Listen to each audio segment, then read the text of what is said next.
व्याख्यामुद्रां करसरसिजैः पुस्तकं शङ्खचक्रे बिभ्रद्भिन्नस्फटिकरुचिरे पुण्डरीके निषण्णः अम्लानश्रीरमृतविशदैरंशुभिप्लावयन् मामाविर्भूयात् अनगमहिमा मानसे वागधीशः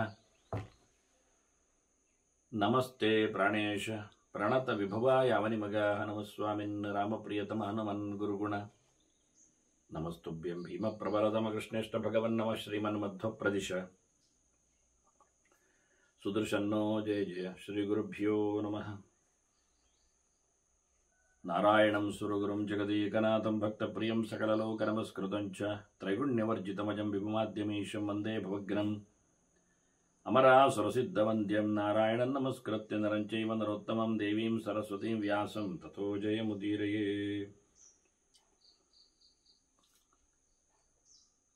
ತುಳಸಿಯ ಚಿಂತಕರಿಗೆ ವಂದನೆಗಳು.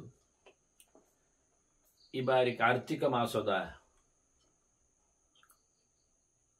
ದಾಮೋದರನ ಪ್ರೀತಿಗಾಗಿ ವಿಶೇಷವಾಗಿ ದೀಪಾರಾಧನೆ ನೆಲೆಯಲ್ಲಿ ತುಳಸಿಯ ಮಾಧ್ಯಮದಲ್ಲಿ ಭಗವಂತನ ಸೇವೆ, ತುಳಸಿ ಗಿಡದ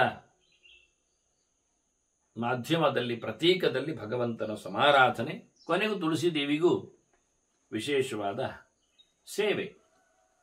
ಹೀಗಾಗಿ ತುಳಸಿಯ ಕೆಲವು ಮಹತ್ತಿಗೆಗಳ ಬಗ್ಗೆ ಈ ಬಾರಿ ಕೆಲವು ದಿವಸಗಳ ನಾವು ಚಿಂತನೆಯನ್ನು ನಡೆಸುವ. ಪ್ರಧಾನವಾಗಿ ಜಪಕ್ಕೆ, ಜಪದ ಸರದಲ್ಲಿ ತುಳಸಿಯ ಮಣಿಯ ಪಾತ್ರ, ಇದರ ಬಗ್ಗೆ ಕೆಲವು ಮಾತುಗಳನ್ನು ನಾನು ಹೇಳುತ್ತಾ, ಅನೇಕ ಗೆರೆಗಳು ನನ್ನ ಸಂಧ್ಯಾ ಸಮೀಕ್ಷೆಯಲ್ಲಿ ಬಂದಿವೆ, ಅದರ ವಿವರಣೆಗಳು ಅಲ್ಲಿ ಇರುವುದಿಲ್ಲ. ಆದ್ದರಿಂದ ಇದೊಂದು ಹೊಸತ ಚಿಂತನೆಯ ಕ್ರಮ. ಹಾಗಾಗಿ ಅಲ್ಲಿಂದ ಎಷ್ಟು ಸಾಧ್ಯ ಉಂಟು ಅಷ್ಟು ತುಳಸಿಯ ಅನೇಕ ಆಯಾಮಗಳ ಬಗ್ಗೆ ಕೆಲವು ಮಾತುಗಳನ್ನು ನಾನು ಕರ್ಮ ಸಮೀಕ್ಷೆಯಲ್ಲೂ ಕೊಟ್ಟಿದ್ದೇನೆ. ಮತ್ತೆ ಕೆಲವು ಉಡುಪಿಯ ಅನಂತಾಸನ ದೇವಾಲಯದ ಹಿಂಬದಿಯಲ್ಲಿ ಸಾರ್ವಜನಿಕರಿಗಾಗಿ ಕೆಲವು ಅಂಶಗಳ ಬಗ್ಗೆ ಬ್ಯಾನರ್ ಮಾಧ್ಯಮದಲ್ಲಿ ಅದರ ಪ್ರಕಾಶವನ್ನು ಅನೇಕ ವರ್ಷಗಳಿಂದ ಮಾಡಿದ್ದೇನೆ. ಆದರೆ ಅದರ ಚಿಂತನೆ, ವಿವರಣೆ, ವಿಶೇಷಾಂಶಗಳ ಬಗ್ಗೆ ಈ ಬಾರಿ ಅದನ್ನು ತುಳಸಿ ಸಮೀಕ್ಷೆ ಅನ್ನುವ ನೆಲೆಯಲ್ಲಿ ನೋಡಿಕೊಳ್ಳುವ. ಇವತ್ತು ತಿಳಿಸಿಕೊಟ್ಟಾಗಿ ಇವತ್ತು ನೋಡುವಂಥದ್ದು ನಾವು ತುಳಸಿ ಮಣಿಯಲ್ಲಿನ ಮಾಲೆ ಮತ್ತೆ ಅದರ ಜಪದ ಚಿಂತನೆ. ಅನೇಕ ಪುರಾಣಗಳ, ಅನೇಕ ಸಂಹಿತೆಗಳ, ಆಗಮತಂತ್ರಗಳ ಅನೇಕ ಹೊತ್ತಗೆಗಳಲ್ಲಿ ಅಲ್ಲಲ್ಲಿ ಮೂಡಿ ಬಂದದ್ದರಿಂದ, ಸ್ವಯಂ ವೇದವ್ಯಾಸರ ಅನೇಕ ಕಡೆ ಚಿಂತನೆಯನ್ನು ಕೊಟ್ಟದ್ದರಿಂದ ನಾನು ವ್ಯಾಸರ ಮಹಾಭಾರತದ ಮಂಗಳ ಚಿಂತನೆಯೊಂದಿಗೆ ಈ ಸಮೀಕ್ಷೆಯನ್ನು ಆರಂಭ ಮಾಡಿದ್ದೇನೆ. ಸಂಹಿತೆಗಳಲ್ಲಿಯೂ ನಾರಾಯಣ ನಮಸ್ಕೃತ್ಯ ನರಂಚೈವ ನರೋತ್ತಮಂ ಶ್ಲೋಕಗಳು ಬಂದಿವೆ. ಅನೇಕ ಸಂಹಿತೆಗಳೆಲ್ಲ ಪಂಚರಾತ್ರ ಸಂಹಿತೆಗಳಲ್ಲಿಯೂ ಇವೆ, ಪುರಾಣಗಳಲ್ಲಿಯೂ ಇವೆ, ವೇದವ್ಯಾಸರ ಮಹಾಭಾರತವೂ ಹೇಳುತ್ತದೆ. ಹಾಗಾಗಿ ವ್ಯಾಸರ ಮಾತಿನಲ್ಲಿ ಹೇಳುವುದಾದ್ರೆ ಇವರಿಗೆಲ್ಲ ಮಣಿದೆ, ಮಣಿಯ ಬಗ್ಗೆ ಮಾತಾಡಲಿಕ್ಕಿದೆ ಅಂತ ಹೇಳಿ ಮುಖ್ಯವಾಗಿ ಜಪ ಮಾಡುವಾಗ, ಅಲ್ಲಿಂದ ಶುರು ಮಾಡ್ತೇನೆ. ಯಾಕೆ ಕೇಳಿದರೆ, ಜಪ ಮಾಡುವಾಗ ಜಪಸರ ಬೇಕು, ಬೇಕೇ ಬೇಕು ಅನ್ನೋದರ ಬಗ್ಗೆ ಕೆಲವು ಮಾತುಗಳು. ಯಾವ ಜಪಕ್ಕೆ ಅಂದರೆ ಮುಖ್ಯವಾಗಿ ಮಾಡಬೇಕಾಗಿರುವ ಗಾಯತ್ರಿ ಜಪಕ್ಕೆ ಅಲ್ಲ, ಅದು ಬೇರೆ ವಿಷಯ. ಗಾಯತ್ರಿ ವೇದ ಮಂತ್ರ ಆದ್ರಿಂದ ಅದರ ಜಪವನ್ನು ಕೈ ಬೆರಳಿನ ಗಂಟುಗಳಲ್ಲಿಯೇ ನಡೆಸಬೇಕೆನ್ನುವ ವಿಶೇಷ ವಿಧಿ ಇರಲಾಗಿ ವೇದ ಪರವಸು ಗೀಯತೆ ಅಂತ ಹೇಳಿ, ವೇದವನ್ನು ಹೇಳುವಾಗ ಬೆರಳ ಗಂಟುಗಳಲ್ಲೇ ಅದರ ಸ್ವರ ಪ್ರಸ್ಥಾನಗಳನ್ನು ಚಿಂತನೆ ಮಾಡಲಿಕ್ಕಿರುವುದರಿಂದ, ಹಾಗಾಗಿ ವೈದಿಕವಾದ ಗಾಯತ್ರಿಯ ಮಂತ್ರದ ಜಪ ಅದು ಪ್ರತ್ಯೇಕ, ಅದಕ್ಕೊಂದು ಮಾತ್ರ. ಅನಂತರದಲ್ಲಿ ನಿತ್ಯ ಮಾಡಲೇಬೇಕಾಗಿರತಕ್ಕ ಜಪ ಯಾವುದು ಕೇಳಿದರೆ ನಾರಾಯಣ ಮಂತ್ರ. ಎಲ್ಲೆಡೆ ತುಂಬಿದವ, ಎಲ್ಲರಂತರ್ಯಾಮಿ, ನರಮಾತ್ರನಿಗೆ ಪರಿಪೂರ್ಣ ಆಸರೆಯಾಗಿರುವವ ಅನೇಕ ಅರ್ಥಗಳಲ್ಲಿಯೂ ನಾರಾಯಣನನ್ನು ಮರೆಯುವಂತೆಯೇ ಇಲ್ಲ, ಹೇಳದಿರುವಂತೆಯೂ ಇಲ್ಲ. ಯಮ ಕರೆದದ್ದೇ ಅದನ್ನು. ಮತ್ಯಾವ ದೇವರ ನಾಮಸ್ಮರಣೆಯಿಂದ ಯಮ ಹೇಳಲಿಲ್ಲ, ಬಾರದಿದ್ದರೆ ಪರವಾಗಿಲ್ಲ, ನಿಂತುಬಿಡಿ ಹೇಳಲಿಲ್ಲ. ನಾರಾಯಣ ಮಂತ್ರ ಜಪ ಮಾಡು, ನನ್ನ ಬಾಗಿಲಿಗೆ ಬರಬೇಡ ಅಂತ ಹೇಳಿದ್ದು ಯಮ.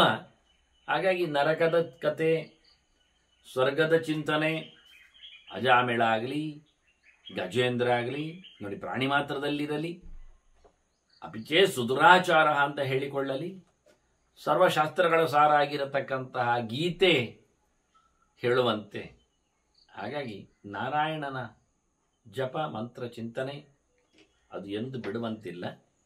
ಇಷ್ಟು ಹಿನ್ನೆಲೆಯೊಂದಿಗೆ ಜಪ ಮಾಡುವಾಗ, ನಾರಾಯಣ ಮಂತ್ರ ಜಪ ಮಾಡುವಾಗ ಒಂದಲ್ಲ ಒಂದು ಮಾಡಲೇಬೇಕು ಹೇಳಿದ್ನಲ್ಲ, ಇನ್ನೇನು ಜಪ ಮಾಡೋದಿಲ್ಲ ಅಂತ ಹೇಳಿದವರಿಗೂ ನಾರಾಯಣ ಜಪ ಮಾಡಲಿಕ್ಕುಂಟು ಅಂತ ಹೇಳಿಕೊಟ್ಟದ್ದೆ ನಾನು. ಹೇಳಲೇಬೇಕು. ಅವನು ದಿನನಿತ್ಯ ಸೂರ್ಯನ ಬೆಳಕಲ್ಲಿ ಬದುಕು ನಡೆಸಿಕೊಡುವವನಿಗೆ ಮಂಡಲ ಮಧ್ಯವರ್ತಿಯಾದ ನಾರಾಯಣನ ಚಿಂತನೆ ಬೇಕೆ. ಏನು ಸಂಸ್ಕಾರ ಇಲ್ಲ ಆದರೂ ಊಟ ಮಾಡ್ತಾನಲ್ಲ, ಅದೊಂದು ಸಂಸ್ಕಾರ ಆಗ್ತದಲ್ಲ ಅವನಿಗೆ. ಊಟ ಮಾಡಿದ ನಂತರ ಹೊರಗಡೆ ಹೋಗ್ತಾನಲ್ಲ, ಕೈಕಾಲು ತೊಳಿಲೇಬೇಕಲ್ಲ ಅವನು. ಅಷ್ಟು ಸಾಕು ನನಗೆ ಜಪ ಮಾಡಲಿಕ್ಕೆ, ಅವನು ಶುದ್ಧನಾಗೋ ವಿಧಾನ ಅಷ್ಟು ಸಾಕು ನನಗೆ. ಹಾಗಾಗಿ ಯಾವ ಸ್ಟೇಜಿನಲ್ಲಿರಲಿ, ಎಂಥವನೇ ಇರಲಿ, ಯಾರೇ ಇರಲಿ, ಯಾವ ಜಾತಿ, ಯಾವ ಮತ, ಯಾವ ಹಂತ, ಎಲ್ಲಕ್ಕೂ ನಾರಾಯಣ ಹೇಳಲಿಕ್ಕೆ ಅಧಿಕಾರ ಇದೆ, ಹೇಳಬೇಕು, ಹೇಳುವಂತೆ ಮಾಡಬೇಕು. ಅದರ ಜಪ ಹೇಗೆ ಮಾಡೋದು ಅಂದರೆ, ಒಂದು ಮಣಿಸರದಕ್ಕೋಸ್ಕರ ಬೇಕು ಅಂತಾರೀಗ. ಅಲ್ಲ, ಕೈ ಇಲ್ವಾ, ಕಾಲಿಲ್ವಾ, ಮಾತಾಡುವ ಎಲ್ಲ ಸಂಗತಿಗಳ ಬಗ್ಗೆ ಮಾತಾಡಲಿಕ್ಕೆ ಕೂತ ಇಲ್ಲ ತಾನು ನಾನು. ಹಾಗಾಗಿ ಮೊದಲಿಗೆ ಮಾಡಲಿಕ್ಕೆ ಉಂಟು ಹೇಳತಕ್ಕಂಥ ಒಂದು ಮಾತು, ಪಾದ್ಮತಂತ್ರದಲ್ಲಿ ಬಂದಿರತಕ್ಕ ಒಂದು ಮಾತು. ತಮಕ್ಷಮಾಲಯ ಶುದ್ಧಂ ಜಪೇನ ಮಂತ್ರಂ ಸಮಾಹಿತಾ. ಸಮಾಹಿತಾ, ಚೆನ್ನಾಗಿ ಒಂದು ಕಡೆಯಲ್ಲಿ ನೆಲೆಗೊಂಡು ಮನಸ್ಸನ್ನು ಚೆನ್ನಾಗಿ ಹಗುರವಾಗಿ ಒಂದೆಡೆ ಮಾಡಿಕೊಂಡು, ಶುದ್ಧ ವಾತಾವರಣ, ಶುದ್ಧ ದೇಶ ಕಾಲ ಇವನ್ನೆಲ್ಲ ಆದಷ್ಟು ತಿಳಿಗೊಳಿಸಿಕೊಂಡು, ಇಲ್ಲಾದರೆ ಕೆರ್ಕೆರಿ ಆದರೆ ಮನಸ್ಸು ಮಾತಾಡುವುದಿಲ್ಲ, ಕೆಲವೊಮ್ಮೆ ಆಕ್ರೋಶ, ಆವೇಗ, ಕೋಪ, ತಾಪ ಎಲ್ಲ ಆಗ್ತದೆ. ಹಾಗಾಗಿ ಆದಷ್ಟು ಶುದ್ಧವಾದ ದೇಶ ಕಾಲ, ಅದೇನು ಪಾರ್ಕಿನಲ್ಲಿ ಮಾಡಬಾರ್ದೆ, ಮಾಡಿಯಪ್ಪ ಪರವಾಗಿಲ್ಲ, ಯಾರು ಬರುವುದಿಲ್ಲ ಆದರೆ ಒಂದು ಬದಿಯಲ್ಲಿ ಕೂತುಕೊಂಡು ಶುದ್ಧವಾದ ಗಾಳಿ ಇರುವಾಗ ನಿಮಗೆ ಅಲ್ಲಿ ಕೂತುಕೊಂಡಾಗಲೇ ಆರಾಮಾಗತ್ತೆ, ಆರೋಗ್ಯ ಆಗತ್ತೆ, ಆದರೆ ಮಾಡುವುದ್ರೇನು ತಪ್ಪಿಲ್ಲ. ಆದರೆ ಉಳಿದವರೆಲ್ಲ ಒಂದು ಬಗೆಯಿಂದ ಹಾರುವಾಗ, ಓಡುವಾಗ, ಕುಣಿಯುವಾಗ, ಕುಪ್ಪಳಿಸುವಾಗ ಡಿಸ್ಟರ್ಬ್ ಆಗಬಹುದು ಅಂತಷ್ಟೆ. ಮನೆಗಿಂತ ಅದು ವಾಸಿ ಆದರೆ ಓಕೆ, ನದಿ ತೀರಗಳಿಗಿಂತ ಅದು ಪ್ರಶಸ್ತ ಅನಿಸಿದರೆ ನೈಸ್, ರೈಟ್. ಹಾಗಾಗಿ ಆದಷ್ಟು ಮನಸ್ಸು ಹಗುರವಾಗಿರುವಂತೆ ನೋಡಿಕೊಂಡು, ಆತ ಟೆನ್ಷನ್ ಅಲ್ಲಿ ಜಪ ಮಾಡುವುದಲ್ಲ, ಬೆವರಿಳಿಸಿಕೊಂಡು, ಎದುರಿಸಿರು ಬಿಟ್ಟುಕೊಂಡು, ಯಾವುದೊಂದು ಒತ್ತಡಕ್ಕೆ ಸಿಲುಕಿಕೊಂಡು, 10 ಫೈಲ್ಗಳನ್ನು ಹರವಿಕೊಂಡು ಇಲ್ಲ. ಅದಕ್ಕೋಸ್ಕರ ಸಮಾಹಿತ ಅಂದದ್ದು. ರೆಡಿಯಾಗಿ ಕೊಳ್ಳಿ, ಇಷ್ಟೇ. ಟೋಟಲಿ ಒಂದು ಶಬ್ದ ಅಷ್ಟೇ, ಬಿ ರೆಡಿ ಅಂದಿದ್ದಾರೆ. ತಯಾರಾಗಿದ್ದೀರಾ, ಚೆಂದಾಗಿ ತಯಾರಾಗಿದ್ದೀರಾ, ಅದಕ್ಕಾಗಿ ನೀವು ತಯಾರಾಗಿದ್ದೀರಾ, ಓಕೆ ಮಾಡಿ. ಹೇಗೆ ಮಾಡಿ? ತಮಂತ್ರಂ ಅಕ್ಷಮಾಲಯ, ಶುದ್ಧ ಮಂತ್ರವನ್ನು, ಪಾವಿತ್ರ್ಯವನ್ನು ಕೊಡುವ ನಾರಾಯಣ ಮಂತ್ರವನ್ನು, ಜಪವನ್ನು ಅಕ್ಷಮಾಲೆಯಿಂದ, ಮಣಿಸರದಿಂದ ಮಾಡಿ. ಏನು ಮಣಿ ಹೇಳಲಿಲ್ಲ ನೀವು, ಎಷ್ಟು ಮಣಿ ಅಂತ ತಿಳಿಸ್ಲಿಲ್ಲ, ಮಾಲೆ ಕಟ್ಟುವುದೆಲ್ಲ ಮಾತಾಡಲಿಲ್ಲ, ಸೀದೆ ಹೇಳಿಕೊಂಡು ಹೋಗಿಬಿಟ್ರಿ. ಮುಗಿಲಿಲ್ಲ, ನಾನು ಓಡಲಿಲ್ಲ, ಜಪ ಮಾಡಿದ್ದು ಓಡಿದ್ನಾ? ಇನ್ನೆರಡನೇ ಹಂತದಲ್ಲಿ ಮಾತಾಡುವ. ಏನು ಬಂತು ಪ್ರಶ್ನೆಗಳು ನಿಮ್ಮದು? 4-5 ಒತ್ತಡದಲ್ಲಿ ಬಂದ ಪ್ರಶ್ನೆಗಳಿಗೆ ಒಮ್ಮೆಲೆ ಹಗುರವಾಗಿ ಉತ್ತರ ಕೊಡ್ಲಿಕ್ಕೆ ಆಗುವುದಿಲ್ಲ. ಯಾವ ಲೋಹದ ಮಣಿಯಲ್ಲಿಯೂ ಮಾಡಲಿಕ್ಕೆ ಬರ್ತದೆ, ಆಯ್ತಾ? ಲೋಹದ ಮಣಿ, ಬಂಗಾರದ ಗುಂಡು, ಓಕೆ, ಡೂ ಇಟ್. ಬೆಳ್ಳಿಯ ಉಂಡೆ ಆಗ್ಬೋದಪ್ಪ. ತಾಮ್ರದ ಇವತ್ತು ಯಾರು ಮಾಡಿದ್ದು ಕಾಣುವುದಿಲ್ಲ ಮಣಿ. ಬಂಗಾರದ್ದು ಮಾಡಿಕೊಂಡು ಹಾಕಿದ್ದರು, ದೊಡ್ಡ ದೊಡ್ಡದು, ಸಣ್ಣ ಸಣ್ಣದು ಎಲ್ಲ ಬೇಕಾದಷ್ಟು ಇವೆ. ಬಂಗಾರದ ಮಣಿಯಲ್ಲಿ ಆದೀತು, ಬೆಳ್ಳಿ ಮಣಿ ಆಯಿತು, ತಾಮ್ರದ್ದು ಆದೀತು, ಹಿತ್ತಾಳಿ ನಡೆಸಿಕೊಡಿ. ಸರ್ವಲೋಹ ಇಷ್ಟ, ಎಲ್ಲ ಲೋಹದಲ್ಲಿಯೂ ಮಾಡಬಹುದು ನೀವು, ಆಯ್ತಾ? ಪಂಚಲೋಹಗಳಿವೆ, ಉಪಲೋಹಗಳಿವೆ. ಮುಖ್ಯವಾದ ಲೋಹಗಳು 3: ಸುವರ್ಣಂ ರಜತಂ ತಾಮ್ರಂ ಲೋಹಂ ಇತ್ಯಭಿಧೀಯತೆ. ಲೋಹ ಅಂದರೆ 3 ಮುಖ್ಯವಾಗಿ: ಬಂಗಾರ, ಬೆಳ್ಳಿ, ತಾಮ್ರ. ಸಹಜವಾಗಿ ಎಲ್ಲೆಡೆ ಎಲ್ಲಕ್ಕೂ ಯಾವಾಗಲೂ ಪ್ರತಿಮೆಗೆ ಆಗಲಿ, ಪಾತ್ರೆಗೆ ಆಗಲಿ, ಧಾರಣೆಗೆ ಆಗಲಿ, ಅಡುಗೆಗೆ ಆಗಲಿ, ಇದು 3. ಅದಾನಂತರ ಕಂಚು ಮತ್ತೆ ಹಿತ್ತಾಳೆ ಸೇರ್ತದೆ, ಬರ್ತದೆ. ಅದರ ಆಚೆಗೆ ಕಮ್ಮಿ ಬರುವಂಥದ್ದು ಎಲ್ಲ. ಹಾಗಾಗಿ ಸ್ಟೀಲ್ ಆಗ್ತದ ಅಂತ ಕೇಳಬೇಡಿ. ಸ್ಟೀಲ್ನ ಪಾತ್ರೆಯಲ್ಲಿ ಜಪ ಮಾಡುವುದು ಬೇಡ. ಸ್ಟೀಲಿನಲ್ಲಿ ಕಬ್ಬಿಣದ ಅಥವಾ ಸ್ಟೀಲಿನ ಸರಿಗೆಯಲ್ಲಿ ಕಟ್ಟಿಸಿಕೊಳ್ಳುವುದು ಬೇಡ ಮಾಲೆಯನ್ನು. ಅಂದರೆ ಮಾಲೆ ಕಟ್ಟಿಕೊಳ್ಳುವುದರಲ್ಲಿಯೂ ಯಾವ ಲೋಹ ಅಂತ ಅರ್ಥ ಆಗ್ತದೆ, ಯಾವ ಮಣಿಗಳನ್ನು ಮಾಡಲಿಕ್ಕೆ ಆಗ್ತದೆ. ಅದಕ್ಕೋಸ್ಕರ ಬಂಗಾರದ ಮಣಿಯ ಕಥೆ ಹೇಳಿದ್ರು. ಮತ್ತು ಮಾತಾಡುವ ಇನ್ನು ಸಹ. ಇದು ಮಣಿಗೆ ಹೇಳಿದ್ದಲ್ಲ, ಕಟ್ಟಲಿಕ್ಕೆ ಮಾತ್ರ ಹೇಳಿದ್ದು ಅಲ್ಲಪ್ಪ, ಹೇಳುತ್ತೇನೆ. ಮಣಿಗೂ ಹೇಳಲಿಕ್ಕೆ ಬರ್ತದೆ ಎನ್ನುವುದು ಮಾತು ಬರುತ್ತೆ ಮುಂದಕ್ಕೆ. ಅದನ್ನು ಮೊದಲಿಗೀಗ ಸರ್ವಲೋಹೈಶ್ಚ ರತ್ನೈಶ್ಚ, ನೋಡಿ ರತ್ನಗಳಿಂದ ಆಗ್ಬೋದು. ನವರತ್ನಗಳು, ನವರತ್ನಗಳದ್ದೇ ಮಾಲೆ, ಅದರಲ್ಲೇ ಜಪ. ಸೂರ್ಯನಿಗಾಗುವಾಗ ಮಾಣಿಕ್ಯ ಮಣಿ, ಕೆಂಪು ಉಡುಬಿ ಹಾಕಿರ್ತದೆ. ನಾನು ಗ್ರಹ ಸಮೀಕ್ಷೆಯಲ್ಲಿ ಅದರ ಚಿತ್ರ, ಅದರ ಚಿಂತನೆ ಕೊಟ್ಟಿದ್ದೆ. ಅದು ಆರೋಗ್ಯಕ್ಕೆ ಏನು ಅಲ್ಲಿ ಅದು ವಿಶೇಷ ಮತ್ತೆ ನೋಡಲಿಕ್ಕೆ. ಅದು ಇಲ್ಲಿ ಬಂದಾಗ ಅದನ್ನು ಮಾತಾಡುವ ಮತ್ತೆ.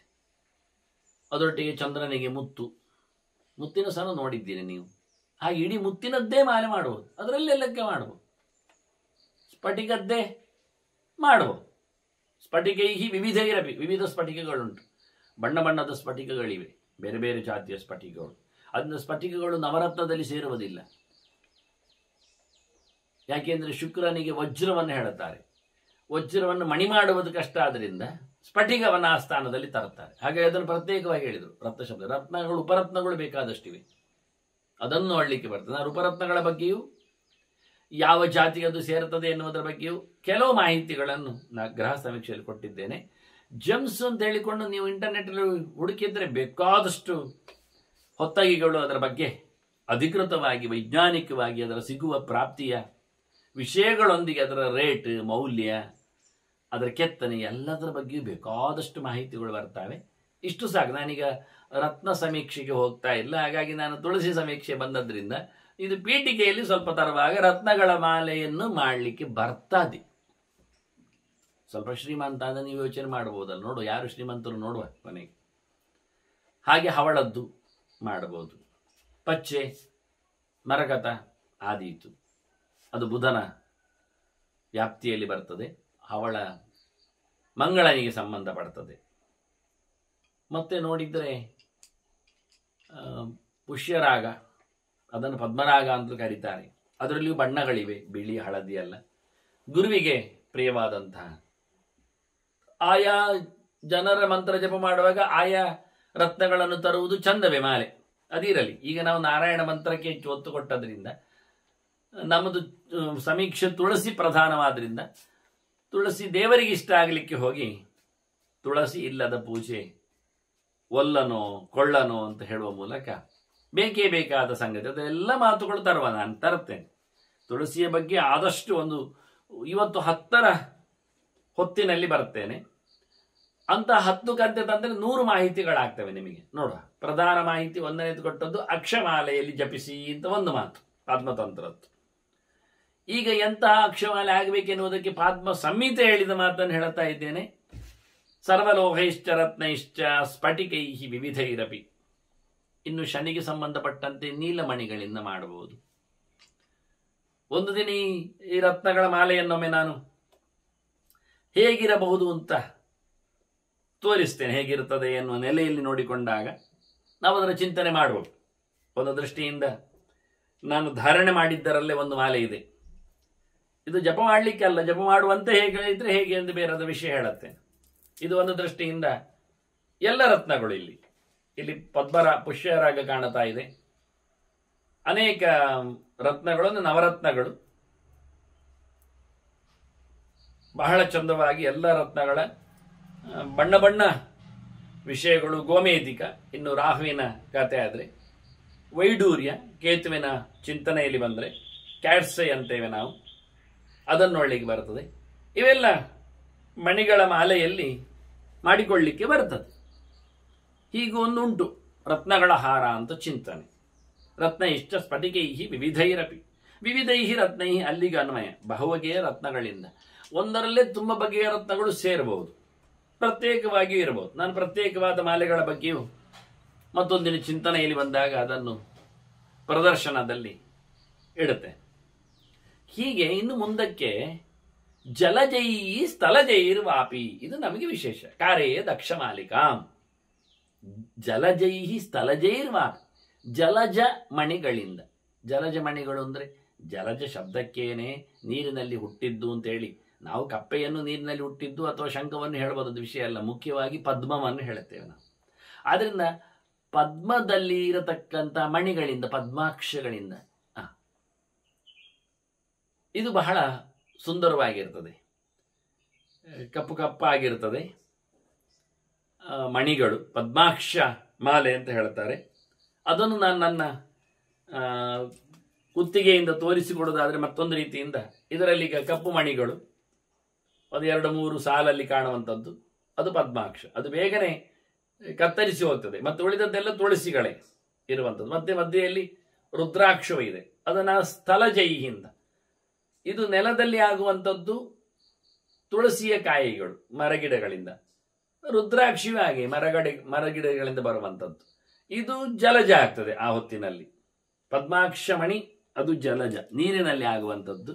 ಹೀಗೆ ನೀರಿನಲ್ಲಿ ಆಗುವ ಅಥವಾ ನೆಲದಲ್ಲಿ ಆಗುವ ಕಾಯಿಗಳಿಂದ. ನೆಲದಲ್ಲಿ ಎರಡೇ ಅಲ್ಲ, ಸುಮಾರಿದೆ, ಹೇಳುತ್ತೇನೆ ಬರುವಾಗ ಏನೆಲ್ಲ ಬರ್ತದೆ. ಇದರಿಂದ ಅಕ್ಷಮಾಲೆಯನ್ನು ಮಾಡಿಕೊಳ್ಳಿಕ್ಕುಂಟು. ಇದು 2ನೇ ಅಂಶ. ಈಗ ವ್ಯಾಪ್ತಿ ಆಯಿತು. ಅಕ್ಷಮಾಲೆಯ ವ್ಯಾಪ್ತಿ ಎಷ್ಟಾಯ್ತು ನೋಡಿ. 10 ರತ್ನಗಳು, ಲೋಹಗಳು, ನೀರಿನ ಹುಟ್ಟಿ ಬಂದಿರತಕ್ಕ ಕಾಯಿಗಳು, ನೆಲದಲ್ಲಿ ಬಂದಿರತಕ್ಕಂತಹ ಬೀಜಗಳು, ಇಷ್ಟು 4 ಕಡೆಯಿಂದ ಸಿಕ್ಕಿತ್ತು ನಮಗೆ. ಅದನ್ನು ಪ್ರತ್ಯೇಕಗೊಳಿಸಿ ಸ್ಫಟಿಕವನ್ನು ಬೇರೆ, ರತ್ನಕ್ಕಿಂತಲೂ ಭಿನ್ನವಾಗಿ ಸ್ಫಟಿಕವನ್ನು ಹೇಳುತ್ತಾರೆ. ಅದು ಬಹಳ ವಿಚಿತ್ರವಾದಂತಹ ವ್ಯವಸ್ಥೆಯಲ್ಲಿ ಆಗುವಂಥದ್ದು. ರತ್ನಗಳೆಲ್ಲವೂ ಸಾಮಾನ್ಯವಾಗಿ 2 ರೀತಿಯಲ್ಲಿ ಇರಲಿಕ್ಕೆ ಹೋಗಿ, ಸಮುದ್ರದಲ್ಲಿ ಸಿಗುವ ರತ್ನಗಳು, ಹವಳ, ಮುತ್ತು ಎಲ್ಲ ಸಮುದ್ರದಲ್ಲಿ ಸಿಗ್ತದೆ. ಅದು ಬಿಟ್ಟು ಅದಕ್ಕೆ ಅದು ಜಲಜ ಆಯಿತು. ಮತ್ತೆ ಸ್ಥಲಜ, ಅದರಿಂದ ಇದನ್ನು ಅನ್ವಯ ಎಲ್ಲಿ ಮಾಡಲಿಕ್ಕೆ ಜಲಜೈಹಿ ರತ್ನೈಹಿ ಸ್ಥಲಜೈಹಿ ರತ್ನೈಹಿ ಅನ್ವಯ ಮಾಡಲಿಕ್ಕೆ ಆಗ್ತದೆ. ಹೀಗಾಗಿ ಬಹಳ ವಿಶೇಷವಾದಂತಹ ಮಾತನ್ನು ಇಲ್ಲಿ ಉಲ್ಲೇಖ ಮಾಡಿದ್ದಾರೆ. ಲೋಹಗಳಂತೂ ನೆಲದಲ್ಲೇ ಸಿಗುವಂಥದ್ದು, ಮಣ್ಣಿನ ಅಡಿಯಲ್ಲಿ ಬರುವಂಥದ್ದು. ಬಂಗಾರ, ಬೆಳ್ಳಿ, ತಾಮ್ರ, ಹಿತ್ತಾಳೆ ಎಲ್ಲ ನಾವು ಮಣ್ಣಿನಲ್ಲೇ ಲೋಹವನ್ನು ತೆಗಿತಾ ಇದ್ದೇವೆ. ಇಷ್ಟಂಶದಲ್ಲಿ 2ನೇ ಅಂಶದಲ್ಲಿ ನಾನು ಹೇಗೆ ಮಾಡಲಿಕ್ಕೆ ಉಂಟು. ಇದರಲ್ಲಿ ಯಾವುದಾಯಿತು ಅಂತ ನೀವು ಹೇಳ್ತೀರಿ. ನಾವು ಹೊರಟದ್ದು ಇವತ್ತು ತುಳಸಿಯ ಬಗ್ಗೆ ಮಾತಾಡಲಿಕ್ಕೆ. ನಮ್ಮ ನಾಯಿಕೆ ತುಳಸಿ ಇದ್ದಾಳೆ. ತುಳಸಿ ಗಿಡದ ಮಣಿಯ ಬಗ್ಗೆ ಮಾತಾಡಲಿಕ್ಕೆ ನಾವು ಒತ್ತು ಕೊಡಲು ಬಂದಿದ್ದೇವೆ. ಜಪ ಮಾಡುವಾಗ ತುಳಸಿ ಸರ ಇರಲಿ ಜಪ ಮಾಡಲಿಕ್ಕೆ ಅಂತ. ಹಾಗಾಗಿ ಇದರಲ್ಲಿ ಆಯ್ಕೆಯಲ್ಲಿ ಅದೇ ಬೇಕೇನು. ಸವಲತ್ತಿದ್ದಲ್ಲಿ, ದೌಲತ್ತು ಕಾಣುವಲ್ಲಿ ರತ್ನಗಳದ್ದು ಯಾಕೆ ಆಗಬಾರದು? ಬಂಗಾರಕ್ಕಿಂತಲೂ ಕೆಲವೊಮ್ಮೆ ಮಿಗಿಲಾದ ಬೆಲೆ ರತ್ನಗಳಿಗಿರುತ್ತಾರೆ. ಹಾಗಾಗಿ ಬಂಗಾರದ್ದೆಲ್ಲ ಆಗಬಾರ್ದು ಯಾಕೆ? ಹಾಗಾಗಿ ಅದರ ಗ್ರಡೇಷನ್ಸ್, ತಾರತಮ್ಯ, ಇದೇ ಕಷ್ಟ. ಇದನ್ನೇ ಕೆಲವರು ಒಪ್ಪುದಿಲ್ಲ. ನಮಗೆ ಹಾಗೆಲ್ಲ ನೀವು ತಾರತಮ್ಯ ಹೇಳಿಯೇ ನೀವು ದೂರ ಆಗ್ತಾ ಇದ್ದೀರಿ. ಎಲ್ಲ ಸಮ, ಎಲ್ಲ ಸಮ ಆದರೆ ಒಂದೇ ನೆತ್ತರನ್ನು ಕೊಡಬಹುದಲ್ಲ. ಅದರಲ್ಲಿ ಮತ್ತೆ ಕೆಲವು ನೆತ್ತರುಗಳಿಗೆ ರೇಟ್ ಜಾಸ್ತಿ ಹಾಕಿ, ಕೆಲವಕ್ಕೆ ಕಮ್ಮಿ ಹಾಕಿ, ಕೆಲವು ಜಾತಿಯಲ್ಲಿ ಉತ್ತಮ ಏನು, ಹಾಲಿನಲ್ಲಿಯೂ ಯಾಕೆ, ಅದರಲ್ಲಿ ಇರತಕ್ಕಂಥ ಕಂಟೆಂಟ್ಸ್ ಮೇಲೆ ನೀವು ಎಲ್ಲ ಒಂದೇ ಬಗ್ಗೆ ಹೇಳಿಬಿಡಿ. ವಿಟಮಿನ್ಸ್ಗಳಾಗಲಿ, ಜೀವಸತ್ವಗಳಾಗಲಿ, ಅಲ್ಲ ABCD ಎಲ್ಲ ಹಂಗೆ ಹೆಸರು ಅಲ್ಲದೆ ಎ ಕೊಟ್ಟುಬಿಡಿ, ಒಂದೇ ಆಗಲಿ. ಅದನ್ನು ಕ್ಲಾಸ್ ಏನು ಮಾಡೋದು, ಯಾಕೆ ಮಾಡಬೇಕು? ಇದೇ ವಿಶೇಷ. ಪ್ರತಿಯೊಂದು ವಸ್ತುವಿನಲ್ಲಿ ಪ್ರಪಂಚದಲ್ಲಿ ಎಲ್ಲಿಯೂ ಸಹ ಒಂದೇ ಬಗೆ ಅನ್ನೋದು ಇಲ್ಲೇ ಇಲ್ಲ. ನೀವು ಎಷ್ಟು ಬೇಕಾದರೂ ಹುಡುಕಾಡಿಕೊಳ್ಳಿ, ಎಲ್ಲಿ ಬೇಕಾದ್ರೂ ನೋಡಿಕೊಳ್ಳಿ. ಒಬ್ಬ ವ್ಯಕ್ತಿ ಅವನ ಬಲಕೈ ಎಡಕೈ ಸಮ ಇಲ್ಲ ಒಂದೇ ನಮನೆ, ಇನ್ನೆಂತ ಹೇಳು. ಇರುವ 2 ಕಣ್ಣುಗಳು ಒಂದು ಬಗೆ ಇಲ್ಲ ಅವನದ್ದೇ. ಹೀಗಿರುವಾಗ ಮೇಲೆ ಕೆಳಗೆ ಭೇದ ಸಿದ್ಧಾಂತ ಉಂಟೇ ಉಂಟು ಅಲ್ಲ. ಅದೊಂದು ನಿಮ್ಮಲ್ಲಿ ನಾವಲ್ಲಿ ಮಾತ್ರ, ದೇವರಲ್ಲಿ ಅಲ್ಲಿ ಇಲ್ಲೇ ಇಲ್ಲ. ಎಲ್ಲಾ ದೇವರು ಒಂದೇ. ಅದರ ರಾಗ ಮಾತ್ರ ರೀ. ದೇವತೆಗಳ ಹತ್ರ ಹೋಗಿ ಕೇಳಿ ಸಿಗ್ತಾರ ಅಂತ. ಸಿಗ್ತಾರೆ. ಎಲ್ಲರೂ ಮಾಡುವ ಊರಿನ ಎಲ್ಲ ಹಬ್ಬ ಯಾವುದು? ಗಣಪತಿ ಹಬ್ಬ ಅಲ್ವ? ಹೌದಲ್ಲ? ಗಣಪತಿ ಯಾರು? ಗಣಪತಿ ಯಾರು? ಪಾರ್ವತಿಯ ಮಗ ಅಲ್ವಾ? ಮತ್ತೆ ಮಗ ಆಗಬೇಕಾದ್ರೆ ಪಾರ್ವತಿಯ ಮೊದಲು ಇಲ್ಲ ಆಯ್ತಲ್ಲವ, ಬಂತಲ್ಲ ತಾರತಮ್ಯ. ನಿನ್ನೆ ಇಲ್ಲದವ ಇವತ್ತು ಬಂದವ ಅಂತ. ಹಾಗಾದ್ರೆ ಅಮ್ಮ ಮಲ್ಲೆಯ, ಮಗ ಮಲ್ಲೆಯ? ಪಾರ್ವತಿ ದೊಡ್ಡವಳ, ಮಗ ದೊಡ್ಡವಳ? ಮೊದಲು ನೀವು ಕೊಡೋದಾದ್ರೆ ಯಾರಿಗೆ ಕೊಡಬೇಕಾಗ್ತದೆ? ಮನ್ನಣೆ ಆಗಿ, ಪೂಜೆ ಆಗಲಿ, ಗೌರವ ಆಗಲಿ. ಗಣಪತಿ ಕಾಲಿ, ಅವರು ಇಡೀ ಫ್ಯಾಮಿಲಿ ಕೂತಿದೆ ಅಲ್ಲಿ, ನೀವು ಎದ್ದು ಬಂದ್ರಿ. ಗಣಪತಿ ಪಾದಕ್ಕೆ ತಲೆ ಬಗ್ಗಿಸ್ಲಿಕ್ಕೆ ಹೋದ್ರೆ ಗಣಪತಿ ಕಾಲಿನಿಂದ ಎಳಿತಾನೆ. ಅಪ್ಪನಿಗೆ ಮೊದಲು ಮಾಡು, ನಾನು ಅವನಿಗೆ ಮಾಡಿದ್ದೆ ಹೇಳ್ತಾನೆ. ಮತ್ತೆ ಅಮ್ಮನಿಗೆ ಮಾಡು. ಅಲ್ಲೇನು ಗೌರವ ಕೊಡೋದಾದ್ರೆ, ನಮ್ಮ ಕೆಲಸ ಆಗುವುದಾದ್ರೆ ವಿಷಯ ಅಲ್ಲ. ಈಗ ಮ್ಯಾನೇಜರು ಕೂತಿದ್ದಾನೆ, ಅಸಿಸ್ಟೆಂಟು ಇದ್ದಾನೆ, ಕ್ಲಾರ್ಕು ಇದ್ದಾನೆ, ಅಟೆಂಡರು ಇದ್ದಾನೆ, ಅಲ್ಲಿ ಸ್ಲೀಪರು ಇದ್ದಾನೆ, ಕೊನೆಗೆ ಒಂದು ಬ್ಯಾಂಕಿನಲ್ಲಿ ಒಳಗೆ ಹೋಗುವಾಗ ಗುರುಕೊನೆ ಇದ್ದಾನೆ. ಅವರೆಲ್ಲ ಒಂದೇ ಕಡೆ ನಿಂತಿದ್ದಾರೆ. ಈಗ ಬಾಗಿಲು ತೆಗಿತಾ ಉಂಟಷ್ಟೇ. ಇವನಿಗೆ ಲೋನ್ ಪಡಿಲಿಕ್ಕೆ ಉಂಟು. ಹೋಗಿ ಅವ ಗುರುಕನಿಗೆ ನಮಸ್ಕಾರ ಮಾಡ್ತಾನೆ, ಕಾಲಿಡಿತಾನೆ. ಅಲ್ಲಿ ನನಗೆ ಲೋನ್ ಬೇಕು ಮಾರಾಯ. ಹೌದು, ಅವನು ಮುಟ್ಕೊಂಡೇ ಹೋಗ್ಬೇಕವ. ಗುರುಕ ಬಾಗಿಲು ತೆಗೆಯದು ಒಳಗೆ ಹೋಗ್ಲಿಕ್ಕೆ ಆಗೋದಿಲ್ಲ. ಅವನ ಪಾಸ್ಪೋರ್ಟ್ ಚೆಕ್ ಮಾಡೋದು ಅವನೇ, ಅಥವಾ ಏನಾದ್ರು ನೋಡೋದು ಅವನೇ ಅಂತ ಹೇಳಿ ಮ್ಯಾನೇಜರಿಂದ ಆಗುದು ಎಲ್ಲ. ಮ್ಯಾನೇಜರ್ ಹೇಳಿದ್ದಕ್ಕೆ ಅಸಿಸ್ಟೆಂಟ್ ಆಗಲಿ ಕ್ಲಾರ್ಕ್ ಆಗಲಿ ಬರದೆಲ್ಲ ಕೊಡೋದು ಅವನೇ. ಹಾಗಾದ್ರೆ ಮೊದಲು ಮಾತಾಡಿಸಬೇಕಾದ್ದು, ದೊಡ್ಡ ನಮಸ್ಕಾರ ಮಾಡಬೇಕಾದ್ದು ಮ್ಯಾನೇಜರಿಗೆ, ಮತ್ತೆ ಉಳಿದವರಿಗೆಲ್ಲ ಚೂರು ಚೂರು ಮಾಡಿದ್ರು ನಡೀತದೆ. ಹಾಗೆ ಕ್ರಮ. ಅದು ಯಾಕೆ ಅವರನ್ನು ಆಚೀಚೆ ಮಾಡಿದ್ರು? ಗುರುಕನನ್ನು ಮ್ಯಾನೇಜರ್ ಮಾಡಿ, ಮ್ಯಾನೇಜರ್ ಗುರುಕ ಮಾಡಿದ್ರೆ ಅಲ್ಲ, ಅವನು ಓದ್ಲಿಲ್ಲ ಮಾರೇನೆ, ಬರೀಲಿಲ್ಲ ಮಾರೇ, ಅವನಿಗೆ ಜ್ಞಾನದ ತಾರತಮ್ಯ ಇದೆ. ಅದುವೇ ಅರ್ಥಾಯ್ತಲ್ಲ ನಿಮಗೆ? ಗುರುಕ ಮ್ಯಾನೇಜರ್ ಸೀಟಲ್ಲಿ ಕೂತ್ರೆ ನಾಳೆಯಿಂದ ಯಾರು ಆಗುವುದಿಲ್ಲ ಬ್ಯಾಂಕ್ ಕೆಲಸ. ಆದ್ರಿಂದ ಜ್ಞಾನ ತಾರತಮ್ಯವು ವೃತ್ತಿ ತಾರತಮ್ಯವನ್ನು ಸೂಚಿಸ್ತದೆ. ವೃತ್ತಿ ತಾರತಮ್ಯವು ಸಾಮಾಜಿಕ ಮೌಲ್ಯಗಳನ್ನು ಸೂಚಿಸ್ತದೆ. ಇಷ್ಟೇ ನಾವು ಮಾಡಿಕೊಂಡದ್ದಲ್ಲ, ಆಗುವಂಥದ್ದು. ಯಾಕೆ ಅವನು ಓದ್ಲಿಕ್ಕೆ ಆಗುವುದಿಲ್ಲ, ಹಿ ಹ್ಯಾಸ್ ನೋ ಕೆಪಾಸಿಟಿ ಅಂತ ಓದಿನಲ್ಲಿ ಆ ಗೂರ್ಖನಿಗೆ, ಕೆಲಸದವನಿಗೆ, ಅಥವಾ ನಾವು ಗೂರ್ಖ ಅಂದರೆ ನಾನು ಎದುರು ಕಾಯುವವನ ಬಗ್ಗೆ ಮಾತಾಡಿದ್ದು ವಿಷಯ ಏನಲ್ಲ. ಅವನಿಗೆ ಅಷ್ಟು ಅವನೇ ಹೇಳ್ತಾನೆ, ನನಗಷ್ಟೆಲ್ಲ ಓದ್ಲಿಕ್ಕೆ ಆಗುವುದಿಲ್ಲ, ನಾನು ಹೊರಗೆ ನಿಂತು ಕಾಯ್ತೇನೆ, ನನಗದು ಒಳ್ಳೇದು, ಖುಷಿ ಆಗ್ತದೆ ಅಂತಾನೆ. ನನಗೆ ಓದ್ಲಿಕ್ಕೆ ಆಗುವುದಿಲ್ಲ ಅವನು ಹೇಳ್ತಾನೆ, ನಾನು ಓದುವುದಿಲ್ಲ ಹೇಳ್ತಾನೆ, ನನಗೆ ಇಷ್ಟವೇ ಇಲ್ಲ ಅಂತಾನೆ. ಮತ್ತೆ ನನಗೆ ಮ್ಯಾನೇಜರ್ ಎಲ್ಲ ಬೇಡ, ಯಾರಿಗೆ ಬೇಕ್ರಿ ತಲೆ ಕಿರಿಕಿರಿ ಅಂತಾನೆ.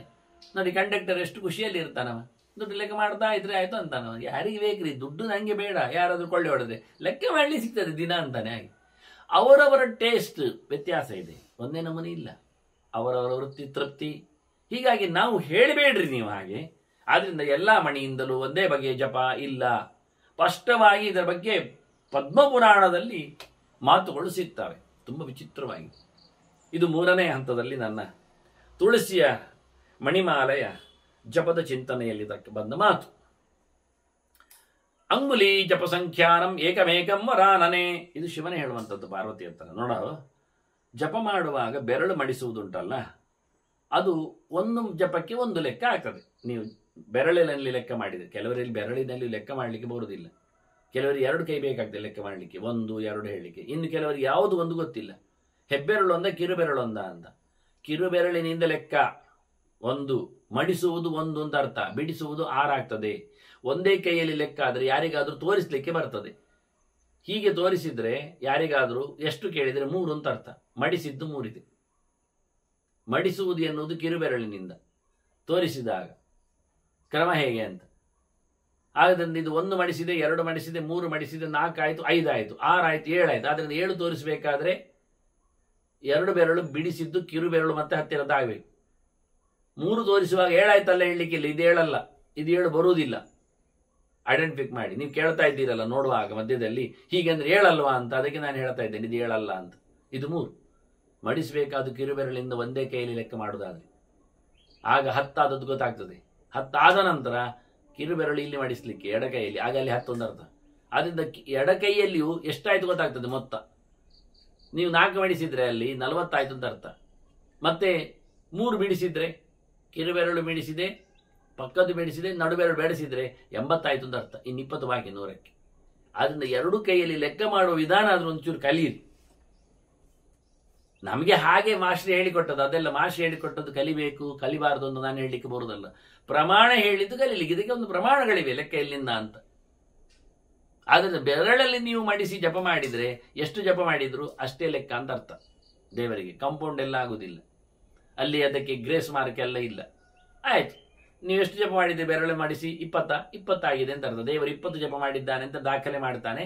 ಅವನಿಗೆ ಕೊಡಬೇಕಾದ 20ರ ಮಾರ್ಕನ್ನು ಅಥವಾ ಅದಕ್ಕೆ ಬೇಕಾಗಿರೋ ಫಲವನ್ನು ಕೊಡ್ತಾನೆ. ನಿಮಗೆ ಹೆಚ್ಚು ಬೇಕು ಅಂತ ಕಂಡ್ರೆ 1ರಲ್ಲಿ, ಇದೆಲ್ಲ ರೆಕರಿಂಗ್ ಡೆಪಾಸಿಟ್ಸ್ಗಳೆಲ್ಲ ಇದ್ದಾಗೆ ದುಡ್ಡು ಇರುವುದು ಇಷ್ಟ ಆದ್ರೆ ಇರುವ ಸ್ಟೈಲಿನ ಮೇಲೆ ಬೆನಿಫಿಟ್ ಜಾಸ್ತಿ ಬರುವುದಿಲ್ವಾ? ಹಾಗೆ ಆ ನಮನೆ ಇದೆಲ್ಲ ಕಥೆಗಳು. ಬಾದಾಮಿ ತಿನ್ನುವಾಗ ಇಷ್ಟು ಅಂಶ ನಿಮಗೆ ಪ್ರೋಟೀನ್ ಅಥವಾ ಇನ್ನ ಅದು ಪೌಷ್ಟಿಕ ವ್ಯವಸ್ಥೆ ಆಗ್ತದೆ ಹೇಳಿದ್ರೆ ಅದನ್ನು ನೆನೆಸಿ ತಿಂದ್ರೆ ಬೇರೆ ಆಗ್ತದೆ. ಅದನ್ನು ಹುರಿದು ತಿಂದ್ರೆ ಅದು ಬೇರೆ ಆಗ್ತದೆ. ಅದನ್ನು ಹುಡಿ ಮಾಡಿ ಹಾಲಿನಲ್ಲಿ ಕಲಡಿಸಿ ಬಾಯೊಳಗೆ ತುಂಬಿಸಿಕೊಂಡ್ರೆ ಅದು ಬೇರೆ ಆಗ್ತದೆ. ಅದನ್ನು ಮತ್ತೆ ಚಂದ ಮಾಡಿ ಕತ್ತರಿಸಿ ಅರೆದು ಅದನ್ನು ಬರ್ಫಿ ಮಾಡಿ 4 ಚಮಚಗಳಲ್ಲಿ ಬಹಳ ಒದ್ದಾಟ ಪಟ್ಟು ತಿನ್ಲಿಕ್ಕೆ ಹೋದ್ರೆ ಅದೊಂದು ಬೇರೆ ರೀತಿ. ನೋಡಿ, ಒಂದೇ ಬಾದಾಮಿ ಒಂದು 10 ಮುದ್ದೆಯು ಅದು ತಿನ್ನುವ ರೀತಿಯಿಂದ ಅದಕ್ಕೆ ನಮಗಾಗತಕ್ಕಂಥ ವ್ಯವಸ್ಥೆ, ಪರಿಣಾಮ, ಪ್ರೀತಿ, ತೃಪ್ತಿ ಎಲ್ಲ ಬೇರೆ ಬೇರೆ. ಇದೇ ಹೇಳಿದ್ದವರು ಜಪ ಮಾಡುವಾಗ ಬೆರಳಲ್ಲಿ ಮಾಡಿದ್ರೆ 1ಕ್ಕೆ 1 ಲೆಕ್ಕ. ದಶಕಂ ಪರ್ವಣಿ ಪ್ರೋಕ್ತಂ, ಬೆರಳಿನ ಗಂಟುಗಳಲ್ಲಿ ಲೆಕ್ಕ ಮಾಡ್ಲಿಕ್ಕೆ ಉಂಟು. ನಾನಾಗ ಹೇಳಿದ್ದಲ್ಲ ಗಾಯತ್ರಿ ಜಪ ಪರ್ವದಲ್ಲಿ ಮಾಡ್ಲಿಕ್ಕೆ ಅಂತ. ಬೆರಳಿನಲ್ಲಿ ಗಂಟು ಯಾವುದುಂಟು ಕೇಳಿದ್ರೆ ಒಂದು ಬೆರಳಲ್ಲಿ ನಿಮಗೆ 1 ಬೆರಳಲ್ಲಿ 3 ಸಿಗ್ತದೆ. 2 ಗಂಟು ಮಧ್ಯದಲ್ಲಿ ಅದರ ಬುಡದಲ್ಲಿ ಒಂದು ಬೆರಳನ್ನು 3 ಕಡೆ ಮಡಿಸ್ಲಿಕ್ಕೆ ಆಗ್ತದೆ ನಮಗೆ ಅದು ಇಲ್ಲಿ ಗೊತ್ತುಂಟು ಪಾಪ. ಬೆರಳಿನ ಮೂಲದಲ್ಲಿ ಅದಕ್ಕೆ ಬುಡ ಅಂತೇವೆ, ಆನಂತರ ಬೆರಳಿನ ನಡುವಿನಲ್ಲಿ, ಆನಂತರ ಬೆರಳಿನ ತುದಿಯಲ್ಲಿ. ಕೆಲವರಿಗೆಲ್ಲ ಹೀಗೆ ಬೆರಳು ತುದಿ ಮಾತ್ರ ಬಗ್ಗಿಸಿ ಗೊತ್ತಿಲ್ಲ. ಬೆಟ್ಟೆಲ್ಲ ತುಂಬಿಕೊಳ್ಬೇಡಿ ನೀವು. ನಾನು ಹೇಳ್ತಾ ಇದ್ದೇನೆ, ತೋರು ಬೆರಳಿನ ಮೇಲೆ ಅಥವಾ ನಡು ಬೆರಳಿನ ಮೇಲೆ ಮಾತ್ರ ಬಗ್ಗಿಸಿ, ನಡುಬೆರಳಿನ ಮೇಲೆ ಮಾತ್ರ ಬಗ್ಗಿಸಿ ತುದಿಯನ್ನು ಬೆರಳು ತುಂಡು ಮಾಡಿಕೊಳ್ಬೇಡಿ. ಮತ್ತೆ ಬೇರೆ ಬೆರಳೆಲ್ಲ ಉಪಯೋಗಿಸಿಕೊಳ್ಬೇಡಿ ಮಧ್ಯದಲ್ಲಿ. ಅದಕ್ಕೆ ನೋಡಿ, ಅಭ್ಯಾಸ ಮಾಡಿಕೊಳ್ಳಿ. ಅದೇ ಹೇಳಿದ ತಕ್ಷಣ ನಿಮಗೆ ಬೇರೆ ಅರ್ಥ ಆಗ್ತದೆ. ನಾನೇನು ಮಾಡಿ ವ್ಯವಸ್ಥೆ ಹೀಗಿರ್ತದೆ ಬೆರಳುಗಳ ಕತೆ ನೋಡಿ. ಇಲ್ಲಿ 1 ಎನ್ನುವುದು ಉಂಗುರ ಬೆರಳಿನ ಮಧ್ಯದ ಲೆಕ್ಕ. ಇದಕ್ಕೆಲ್ಲ ಪ್ರಮಾಣಗಳನ್ನು ನಾನು ಸಂಧ್ಯಾ ಸಮೀಕ್ಷೆಯಲ್ಲಿ ಆಗಿದ್ದೇನೆ. ಇಲ್ಲಿ ಸುಮ್ಮನೆ ಬಂದಾಗ ಮುಟ್ಟುವುದಷ್ಟೇ, ಪ್ರಮಾಣ ಕೊಡುತ್ತಾ ಇಲ್ಲ. ಉಂಗುರ ಬೆರಳಿನ ನಡುಗಂಟು 1, ಅದರ ಬುಡ 2 ಲೆಕ್ಕ. ಕಿರುಬೆರಳಿಗೆ ಇನ್ನು ಪ್ರದಕ್ಷಿಣಾಕಾರವಾಗಿ ಲೆಕ್ಕ ಮಾಡ್ತಾ ಹೋಗುವುದು ಯಾವುದು? ಹೆಬ್ಬೆರಳಿನ ತುದಿ. ಹೆಬ್ಬೆರಳಿನ ತುದಿಯಲ್ಲಿ ಲೆಕ್ಕ ಮಾಡ್ಲಿಕ್ಕೆ ಮತ್ತೆ ಕೋಲ್ನಿಂದ ಇಟ್ಕೊಂಡೆಲ್ಲ ಕುಚ್ಚು ಬರಬೇಡಿ. ಮತ್ತೆ ಪೆನ್ನು ಪೆನ್ಸಿಲು ಎಲ್ಲ ತಂದು ಅಥವಾ ಚಮಚಬೋ ತಂದು ಹೆಬ್ಬೆರಳ ತುದಿಯಿಂದ ನಡುಬೆರಳಿಗೆ ಗಂಟಿಗೆ 1, 2 ಅದರ ಕೆಳಗೆ, 3 ಅದರ ಪಕ್ಕದಲ್ಲಿ ಕಿರುಬೆರಳ ಬುಡಕ್ಕೆ, 4 ಕಿರುಬೆರಳ ಮಧ್ಯಕ್ಕೆ, 5 ಕಿರುಬೆರಳ ತುದಿಗೆ, 6ಕ್ಕೆ ಬಂದಾಗ ಮತ್ತೆ ಅನಾಮಿಕೆಯ ಮೇಲ್ಬದಿಗೆ, 7 ನಡುಬೆರಳಿನ ಮೇಲ್ಗಂಟು, 8 ತೋರ್ಬೆರಳಿನ ಮೇಲ್ಗಂಟು, 9 ಅದರ ಕೆಳಗಿದ್ದು ಮಧ್ಯ, 10 ದ ಎಂಡ್ ಆಫ್ ದ ತರ್ಜನಿ, ತೋರ್ಬೆರಳಿನ ಕೊನೆಗಂಟು. 10 ಆಯ್ತು ಅಲ್ಲಿಗೆ. ಮಧ್ಯದಲ್ಲಿ 2 ಬಿಡ್ಲಿಕ್ಕೆ, ನಡುಬೆರಳಿನ ಮಧ್ಯ ಮತ್ತು ಕೆಳಗಿನದ್ದು ಲೆಕ್ಕಕ್ಕಿಲ್ಲ. ಯಾಕೆ ಅಂದ್ರೆ ಅದು ಮೇರು ಅಂತ ಅರ್ಥ. ನಿಮ್ಮ ಪ್ರಶ್ನೆ ನನಗೆ ಅರ್ಥ ಆಯ್ತು. ಅದನ್ನು ಉಲ್ಲಂಘನೆ ಮಾಡ್ಲಿಕ್ಕಿಲ್ಲ. ಆದ್ರಿಂದ 1 2 3 4 ಅಂತ ಲೆಕ್ಕ ಆಗ್ತಾ 10 ಆದ ನಂತರ ವಾಪಸ್ ರಿಟರ್ನ್ ಬರ್ಲಿಕ್ಕೆ ಹೀಗೆ ಅದ್ರ ವಾಕ್ಯ ಕೊನೆಗೆ ಹೇಳುತ್ತೆ.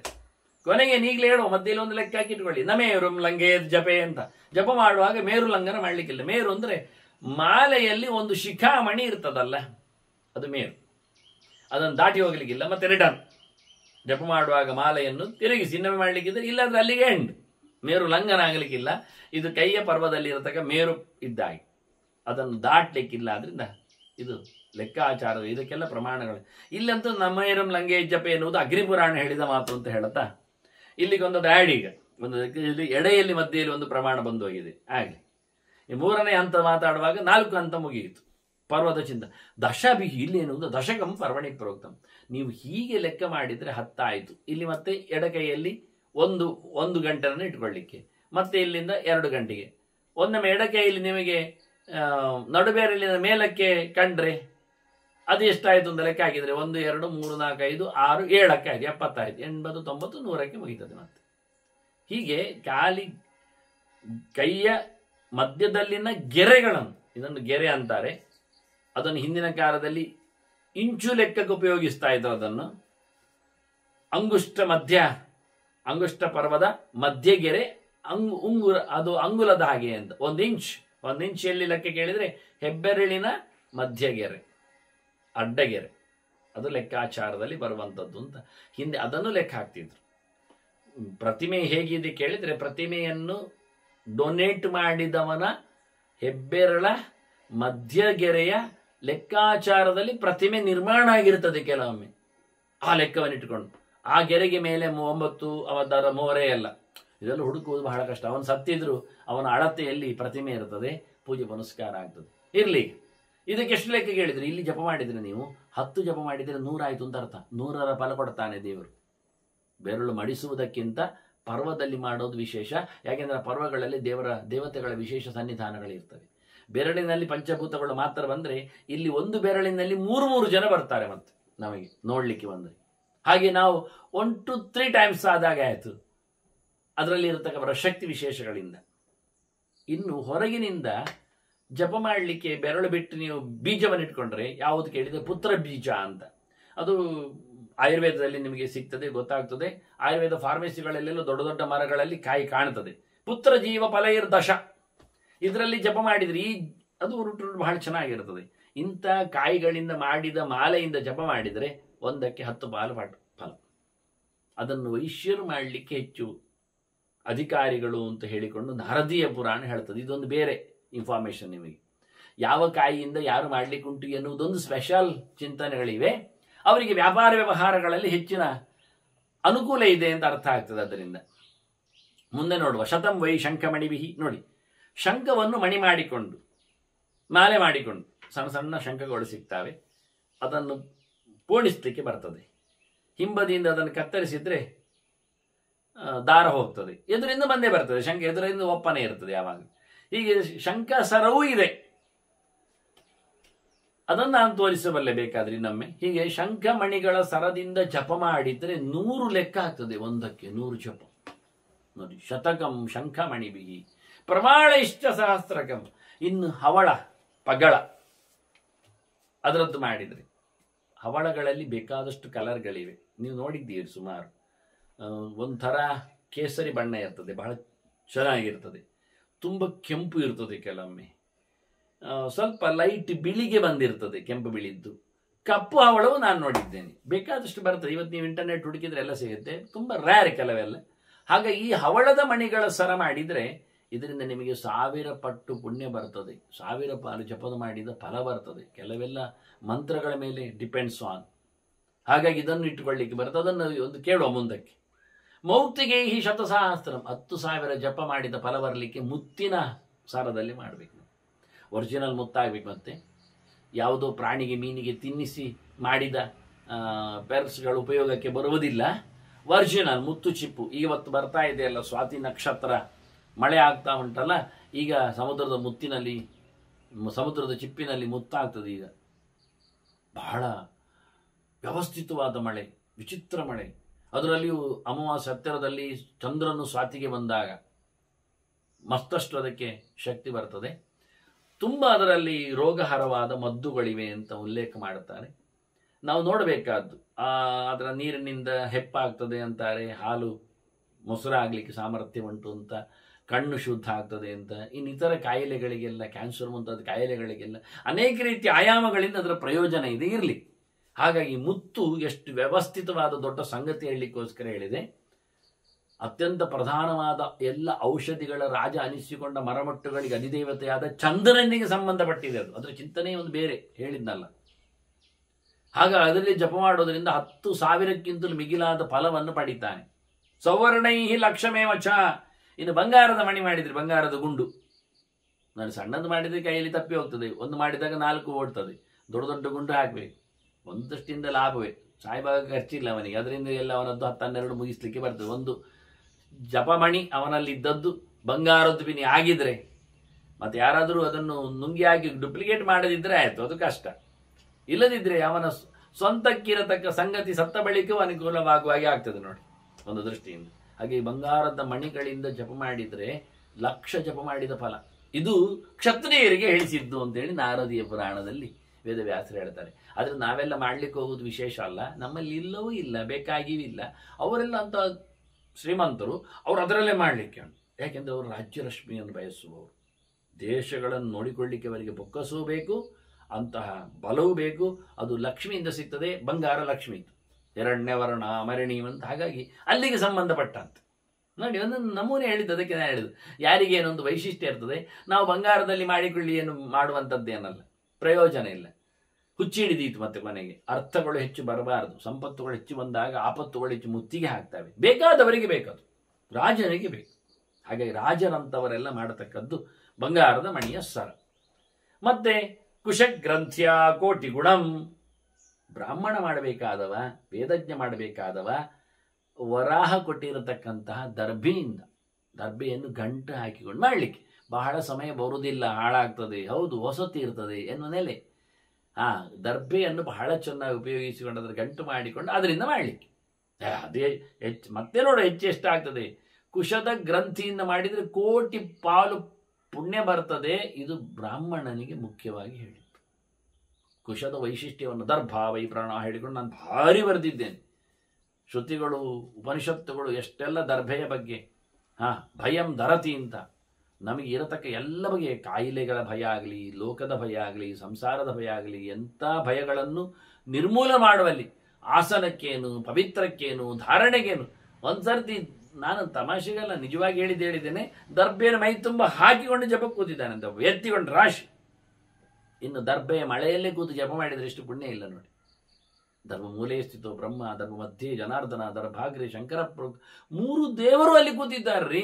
ದರ್ಬೆ ಅಂದರೆ ಬುಡದಿಂದ ತುದಿವರೆಗೆ ಅಟ್ಲೀಸ್ಟ್ 3 ಆಸನಕ್ಕೆ ಹಾಕಿಕೊಂಡು ಜಪ ಮಾಡಿ ಅಂತಾರೆ ನೋಡಿ. ಅದೆಲ್ಲ ನಾನು ಸಂಧ್ಯಾ ಸಮೀಕ್ಷೆಯಲ್ಲಿ ಕೊಟ್ಟಿದ್ದೇನೆ. ಆಸನದಲ್ಲಿ ಬಂದಾಗ ದರ್ಬೆಯ ಅನೇಕ ಆಯಾಮಗಳನ್ನು, ಇವತ್ತಿನವರೆಗೆ ನೋಡದ ಅನೇಕ ಮಾತುಗಳನ್ನು, ಪ್ರಮಾಣಗಳನ್ನು ಅಲ್ಲಿ ನೀಡಿದ್ದೇನೆ. ಯಾವತ್ತು ಕೊಯ್ಲಿಕ್ಕೆ, ಯಾವತ್ತು ತರಲಿಕ್ಕೆ, ಎಲ್ಲಿ ಇಡ್ಲಿಕ್ಕೆ, ಎಲ್ಲಕ್ಕೂ ಉಂಟು ಪ್ರಮಾಣ. ಒಂದು ಮಾತಾಡ್ಲಿಕ್ಕೆ ಹೋದ್ರೆ ಒಂದು 100 ಬಗೆಯನ್ನು ನೋಡಬೇಕಾಗತ್ತೆ ನಾವು ಚಾನಲ್ಗಳಿಗೆ.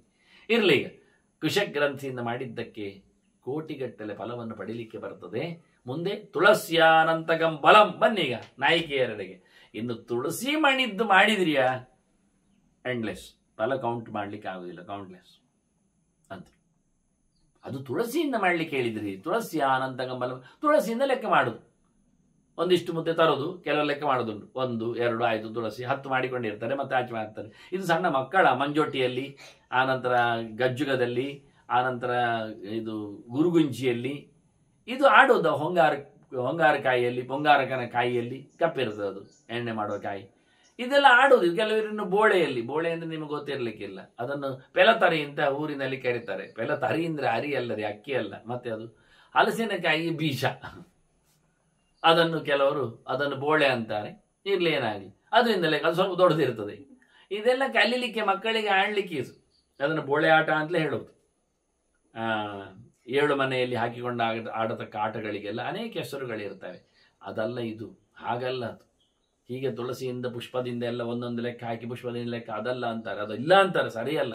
ತುಳಸಿ ಜಪದಿಂದ ಅನಂತ ಫಲ ಬರೋದು ಏನು ಕೇಳಿದರೆ, ತುಳಸಿ ಮಣಿನಾಯೇನ ಗಣಿತಂಚಾಕ್ಷಯಂ ಫಲಂ ಅಂತ ಸ್ಪಷ್ಟಪಡಿಸ್ತದೆ ಪದ್ಮಪುರಾಣ. ತುಳಸಿಯ ಮಣಿ, ತುಳಸಿ ಕಾಷ್ಟದಲ್ಲಿ ಮಾಡಿದ ಮಣಿ. ತುಳಸಿಯಲ್ಲಿ ಮಣಿ ಬರುವುದಿಲ್ಲ. ಪದ್ಮದಲ್ಲಿ ಮಣಿ ಬಂದಾಗಿ, ಮೇಲೆ ಬೀಜ ಬಂದಾಗಿ ಅದು ಮಣಿ ಆದದ್ದಲ್ಲಿ ಬೀಜ. ಜಲಜ ಅಂದರೆ, ಸ್ಥಲಜ ಅಂದರೆ ತುಳಸಿದ್ದು ಮಣಿ ಅಂದರೆ ತುಳಸಿಯಲ್ಲಿ ಹೂ ಬರ್ತದೆ, ಬೀಜ ಬರ್ತದೆ, ಬಹಳ ಸಣ್ಣದು, ಅದರ ಮಣಿ ಅಲ್ಲ. ತುಳಸಿ ಕಾಷ್ಟವನ್ನು 1/4 ಮಾಡಿ ಸೀಳಿ ಆ ಒಂದೊಂದು ಸಾಲಿನಲ್ಲಿ ಮಾಡಲಿಕ್ಕೆ. ಇಡೀ ತುಳಸಿ ಕಾಷ್ಟದಲ್ಲಿ ಮಾಡುವುದಲ್ಲ, ಅದು ಗಟ್ಟಿ ಇಲ್ಲ, ಅದನ್ನು ಸೀಳಬೇಕು. ಅರ್ಧಕ್ಕೆ ಸೀಳಿ ಮತ್ತೆ ಅರ್ಧಕ್ಕೆ ಸೀಳಿ 1/4 ಮಾಡಿದಾಗ ಅದರ ನಡುವಿನ ತಿರುಳು ಹೋಗ್ತದೆ, ಸರಿ ಇಲ್ಲ ಆಗ್ತದೆ. ಆ ನಂತರ ಉಳಿದದ್ರಲ್ಲಿ ಸಿಪ್ಪೆ ತೆಗೆದು ಮಾಡುವಂತಹ ಕ್ರಮ. ಹಾಗಾದ್ರೆ ದೊಡ್ಡ ದೊಡ್ಡ ದಪ್ಪ ದಪ್ಪ ಕಾಯಿ ಮಣಿ ಬರಬೇಕಾದ್ರೆ ಗಿಡ ಇಷ್ಟಿಷ್ಟು ತೋರ ಇರಬೇಕಾಗ್ತದೆ. ಅಷ್ಟು ತೋರದ ಗಿಡದಲ್ಲಿ ಸಪುರವಾಗಿ ತೆಗೆದಾಗ. ನಾನು ತುಳಸಿ ಕಾಷ್ಟದಿಂದ ಮಾಡಿದ ಕೃಷ್ಣ ಬಿಂಬವನ್ನೇ ನಿಮಗೊಂದು ದಿನ ತೋರಿಸ್ತೇನೆ. ತುಳಸಿ ಕಾಷ್ಟದಲ್ಲಿ 1/4 ಮಾಡುವ ಬಿಂಬ. ಅದು ತುಂಬ ಸ್ಕಿಲ್ನೆಸ್ ಕೆಲಸ ಇದೆ ಗುಡಿಗಾರನಲ್ಲಿ. ಇರಲಿ, ಅದೆಲ್ಲ ಹೇಳುವಾಗೆಲ್ಲ ಬಂತು ಮಾತುಗಳು ಕೊಡ್ತಾ ಇದ್ದೆ. ಅದರಂತೆ ಈಗ ತುಳಸಿಯ ಮಣಿಯಿಂದ ಜಪ ಮಾಡಿದರೆ ಖಂಡಾಬಟ್ಟೆ ಫಲ ಬರ್ತದೆ, ಎಂಡ್ಲೆಸ್ ಎನ್ನುವುದು ಅರ್ಥ ಆಯ್ತು ನಮಗೆ. ಈಗ ನಾವು ಹೇಳಬೇಕಾದ ಅಲ್ಲಿಗೆ. ತುಳಸಿಯ ಪ್ಲೇಸ್ ಏನು ಕೇಳಿದರೆ, ತುಳಸಿ ಮಣಿಯ ಪ್ಲೇಸ್ ಏನು ಕೇಳಿದರೆ ಎಲ್ಲರಂತಲ್ಲ. ಬಂಗಾರದಂತೆ, ರತ್ನದಂತೆ, ಉಳಿದವುಗಳಂತೆ, ಪದ್ಮಾಕ್ಷದಂತೆ, ರುದ್ರಾಕ್ಷದಂತೆ ಎಲ್ಲ ಅಲ್ಲ. ಇದು ಅತ್ಯಂತ ಎತ್ತರದಲ್ಲಿ ಕೂತಿದೆ, ಇದು ಎಲ್ಲಕ್ಕೂ ಬೇಕಾಗಿದೆ ಅಂತ ಇವತ್ತು ನಾನು ತುಳಸಿಯ ಬಗ್ಗೆ ಮಾತಾಡಲಿಕ್ಕೋಸ್ಕರ ತುಳಸಿಯ ಮಣಿಯ ಪ್ಲೇಸ್ ಅನ್ನು ಹೇಳಲೇಬೇಕಾಯಿತು. ಪುರಾಣಕಾರರು ಅವರೆಲ್ಲ ಕಂಡವರವರು ಅದರ ಫಲವನ್ನು. ಮತ್ತೆ ದೇವರು ಹೇಳುವ ಮೂಲಕ ಅದರ ಫಲ ಕೊಡುವವನು ಅವನೇ. ಆದ್ರಿಂದ ನಾವು ಯಾವುದೇ ಎಲೆಯಲ್ಲಿ ಊಟ ಮಾಡಬಹುದು, ತಟ್ಟೆಯಲ್ಲಿ ಮಾಡಬಹುದು. ಆದರೆ ಪಾಲಾಶದ ಎಲೆಯಲ್ಲಿ ಊಟ ಮಾಡಿದರೆ ಫಲ ಉಂಟು ಹೇಳಿದ್ದು ಯಾರು? ಫಲ ಕೊಡುವವ ಯಾರು? ದೇವರಲ್ವಾ? ಪಾಲಾಶದ ಎಲೆಯಲ್ಲಿ ಏನು ಕಂಟೆಂಟ್ಸ್ ಇದೆ ಅಂತ ನಾವು ನೋಡಿಕೊಂಡ್ರೆ ಸ್ವಲ್ಪ ವೈಜ್ಞಾನಿಕವಾಗಿಯೋ ಅಥವಾ ಭೌತಿಕವಾಗಿಯೋ ಅದರ ಅರ್ಥವನ್ನು ಮಾಡಿಕೊಳ್ಳಲಿಕ್ಕೆ ಬರ್ತದೆ. ಆದರೆ ಅದು ಬ್ರಹ್ಮವೃಕ್ಷ, ಅದು ಚತುರ್ಮುಖನಿಗೆ ಬ್ರಹ್ಮಾಂಡ ದರಸನಿಗೆ ಸಂಬಂಧಿಸಿದೆ, ಅದರಿಂದ ಅದಕ್ಕೆ ವಿಶೇಷ ಉಂಟು, ಎಲ್ಲರಿಗಿಂತ ಮಿಗಿಲು ಹೇಳುವುದು, ಅದು ಗೊತ್ತಾಗುವುದು ಹೇಗೆ ನಮಗೆ? ಅದು ಹೇಗೆ ನಾವು ಲ್ಯಾಬೊರೇಟರಿಯಲ್ಲಿ ನೋಡಲಿಕ್ಕೆ ಬರ್ತದೆ? ಆದ್ರಿಂದ ಫಲ ಕೊಡುವವ ಸ್ವಾಮಿ ಅವನಿಗೆ ಹೇಳಿದ್ದಾನೆ, ತುಳಸಿ ಮಣ್ಣಿಯಲ್ಲಿ ಜಪ ಮಾಡಿ ಅಂತ ಪ್ರಧಾನವಾಗಿ. ಆಯ್ತು ಮಾರಾಯರ ಮಾಡುವ, ಎಷ್ಟು ರದ್ದು ಮಾಲೆ, ಎಷ್ಟು ಜಪ ಮಾಡ್ತೀರಿ? ಅಲ್ಲ, ಜಪ ನೀವು ಎಷ್ಟೇ ಮಾಡಿ ಅದನ್ನು ಮತ್ತೆ ಮತ್ತೆ ಆವೃತ್ತಿ ಮಾಡಿದ್ರೆ ಆಯ್ತು ಮಾಲೆಯನ್ನಲ್ವಾ? ಅಷ್ಟೋತ್ತರ ಶತಂ ಸಂಖ್ಯಾ ಮಣೀನಾಂ ಶ್ರೇಯಸಿ ಭವೇತ್. 108ರದ್ದು ಒಳ್ಳೆಯದು, ಅದರ ಆಚೆಗೆ ಹೇಳೋದಿಲ್ಲ ಅವರು. 108 ಇದ್ದದರಲ್ಲಿ ದೊಡ್ಡ ಸಂಖ್ಯೆ. ಜಪ ಮಾಡುವವನಿಗೆ ಸಾಕಾಗ್ತದೆ. ಯಾಕೆಂದರೆ ಅವನು ಜಪ ಮಾಡುವುದಷ್ಟೇ ಗೊತ್ತುಂಟವರಿಗೆ. 1000 ಎನ್ನುವುದು ಪ್ರಧಾನ, 100 ಎನ್ನುವುದು ಮಧ್ಯಮ, 10 ಎನ್ನುವುದು ಅತ್ಯಂತ ಕನಿಷ್ಠ ಲೆಕ್ಕ. ಆದ್ರಿಂದ ಮಧ್ಯಮದಲ್ಲಿ ದೊಡ್ಡ ಸಂಖ್ಯೆ 100, 108 ಅಷ್ಟೋತ್ತರ ಶತ. ಅದನ್ನು ಮಾಡುವ ಮಣಿಯ ಸಂಖ್ಯೆಯಲ್ಲಿ ಇದೆ ಅಂತ ಶ್ರೇಯಸ್ಸು, ಇದು ಪರಮಶ್ರೇಯಸ್ಸು ಅಂತಾರೆ. ತದರ್ಧ ಸಂಖ್ಯಾ ಕಥಿತ ಮಧ್ಯಮ, ಅರ್ಧಕ್ಕೆ ನಿಲ್ಲಿಸಿದ್ರೆ 54ಕ್ಕೆ ಆಯ್ತಪ್ಪ, ಅದು ಮಧ್ಯಮ ಸ್ವರ. ಮತ್ತೆ ಅಧಮಾ ಸ್ಮೃತ 27 ಸಂಖ್ಯಾ ವೈ, 27ಕ್ಕೆ ನಕ್ಷತ್ರ ಸಂಖ್ಯೆ. ಈಗ ನೋಡಿ ಗೊತ್ತಾಯ್ತು, 27 ನಕ್ಷತ್ರ, ಡಬಲ್ 2 ನಕ್ಷತ್ರ, ಆ ನಂತರ 4 ಬಾಲ್ ನಕ್ಷತ್ರ, 108ಕ್ಕೆ. ಈಗ ಗೊತ್ತಾಯ್ತು ಅದು ಎಲ್ಲಿ ಲೆಕ್ಕ ಬಂತು. 108 ಯಾಕೆ ಬಂತು ಅಂದರೆ ನಕ್ಷತ್ರದ 4 ಬಾಲಿಗೆ 27 ಸಂಖ್ಯೆಯಲ್ಲಿ ಬಂದದ್ದು. 27 ಎನ್ನುವುದು ಅಥಮ 27 ಸಂಖ್ಯಾವೈ ಭವೇತ್ ಅಸ್ಯ ಅಕ್ಷಮಾಲಿಕ. ಇದು ಮತ್ತೆ ಪಾದ್ಮ ಸಂಹಿತೆಯ ಮಾತಿದು. ಪಾದ್ಮತಂತ್ರ ಬೇರೆ, ಪುರಾಣ ಬೇರೆ, ಸಂಹಿತೆ ಬೇರೆ, ಒಂದಕ್ಕೊಂದು ಇಂಟರ್ಲಿಂಕ್ಗಳಿವೆ. ವೇದವ್ಯಾಸರ ಮತ್ತು ನಾರಾಯಣ ರೂಪದ ಭಗವಂತನದ್ದೆಲ್ಲ ಸಂಹಿತೆಯ ರಚನೆ ಮಾಡಿದವರಿಂದ, ಪುರಾಣಕಾರನಿಂದ. ಹಾಗಾಗಿ ಸಂಖ್ಯೆ ನಮಗೆ 108, 54, 27 ಬಂತು. ಇದರಲ್ಲಿ ಏನಾದರೂ ಡಿಫರೆನ್ಸ್ ಉಂಟಾ? ಮಾಡೋದು ತುಳಸಿದ್ದೊಂದು ಗ್ಯಾರಂಟಿ ಆಯ್ತು. ಡಿಫರೆನ್ಸ್ ಅದರ ಬಗ್ಗೆ ತೋರಿಸಿಕೊಟ್ಟೆ, ಇನ್ನೊಂದು ಹೇಳಬೇಕಾಗಿಲ್ಲ. ಈ ಮಾಲೆಯ ಸಂಖ್ಯೆಯಲ್ಲಿ ಏನಾದರೂ ವಿಶೇಷ ಇದೆಯೇ ಕೇಳಿದರೆ ಅದುಂಟು, ಹೇಳುವ. ಈಗ 27 ಒಂದು ಸಂಖ್ಯೆ, 54 ಒಂದು ಸಂಖ್ಯೆ, 108 ಒಂದು ಸಂಖ್ಯೆ, 3 ಸಂಖ್ಯೆ ಅಲ್ಲ. ಇದರ ಎಡೆಯಲ್ಲಿಯೂ ಸುಮಾರು ಸಂಖ್ಯೆಗಳು ಇರ್ತವೆ. ಅದರ ಬಗ್ಗೆಯೂ ಮಾತಾಡ್ತಾರೆ, ಅದರ ಬಗ್ಗೆಯೂ ಮಾತುಂಟು. ಸಂಹಿತೆಯಲ್ಲಿ, ಅದು ಸಂಹಿತೆಯಲ್ಲಿ ಮಾತುಂಟು. ಏನು ಹೇಳ್ತದೆ? ತ್ರಿಂಶದಕ್ಷೈ ಕೃತಾಮಾಲ ಧನದ ಜಪಕರ್ಮಣಿ. ಈಗ ನಿಮಗೆ ಬೇಕಾದ್ದು ಸಿಕ್ಕಿದ್ದು ನೋಡಿ ಇಲ್ಲಿ. ಏನು? ನಿಮಗೆ ದುಡ್ಡು ಬೇಕು ಅಂತ ನೀವು ಜಪ ಮಾಡ್ತೀರಾ? ನಾರಾಯಣ ದುಡ್ಡು ಕೊಡ್ತಾನೆ, ಕೊಡೋದಿಲ್ಲ ಅಂತಲ್ಲ. ನಾರ ಅಂದರೆ ಲಕ್ಷ್ಮಿ ಅಲ್ವಾ, ದುಡ್ಡೇ ಅಲ್ವಾ, ಅದರ ಆಸರೆ ಎಂತೆ. ನೀವು ದುಡ್ಡನ್ನೇ ನೋಡಿಕೊಂಡು ಜಪ ಮಾಡೋದಾದ್ರೆ ದೇವರು ದುಡ್ಡನ್ನೇ ಕೊಡ್ತಾನೆ. ತಮ್ಮ ಯಥಾ ಉಪಾಸೆ ತದೇವ ಭವತಿ ಅಂತ. ನಿಮಗೆ ಶ್ರೀಕರ ನಾರಾಯಣ ಬೇಕು, ಖಾಲಿ ನಾರಾಯಣ ಅಲ್ಲಪ್ಪ, ದುಡ್ಡು ಹಿಡಿದವ, ದುಡ್ಡು ಕೊಡುವವ ಬೇಕು ನಿಮಗೆ. ಆಯ್ತಪ್ಪ, ಹಾಗಾದರೆ 30ರ ಮಣಿ ಮಾಡಿಕೊಳ್ಳಿ ಮಾಲೆಯಲ್ಲಿ. 30ರ ಜಪ ಮಾಡಿಕೊಂಡ್ರೆ ಇದು 27 ದಾಟ್ತದೆ, 3 ಹೆಚ್ಚಾಗ್ತದೆ. ಆಗಲಿ 3 ಸುತ್ತಾಗೋ 90 ಆಗ್ತದೆ, ಬಿಡಿ, ಎಷ್ಟು ಬೇಕಾದ್ರೆ ಮಾಡಿ. ಅಂತೂ 30 ಕಾಯಿಯಲ್ಲಿ ಮಾಡಿದಾಗ ಅದಕ್ಕೊಂದು ವಿಶೇಷತೆ ಇದೆ. ಅದು ಯಾಕೆಂದ್ರೆ ಅಲ್ಲಿ 30 ಪೂರ್ತಿ ಆಯಿತು. ಏನು ಪೂರ್ತಿ ಆಯಿತು? ತಿಥಿ ಪೂರ್ತಿ ಆಯಿತು. ಯಾರು ತಿಥಿಯಲ್ಲಿದ್ದಾನೆ? ತಿಥಿ ಪೂರ್ತಿಗೆ ಚಂದ್ರ ಇದ್ದಾನೆ, ಪೂರ್ಣಿಮಾ ಅಂತ ಹೆಸರು ಬರಲಿಕ್ಕೆ ಕಾರಣನಾಗಿ. ಆದ್ರಿಂದ ಚಂದ್ರ ಅವನು ಲಕ್ಷ್ಮಿಗೆ ಒಟ್ಟಿಗೆ ಬಂದವ, ಲಕ್ಷ್ಮಿ ಸಹೋದರವ, ಶ್ರೀರಾಬ್ದಿಯಲ್ಲಿ ಹುಟ್ಟಿದಾಗ.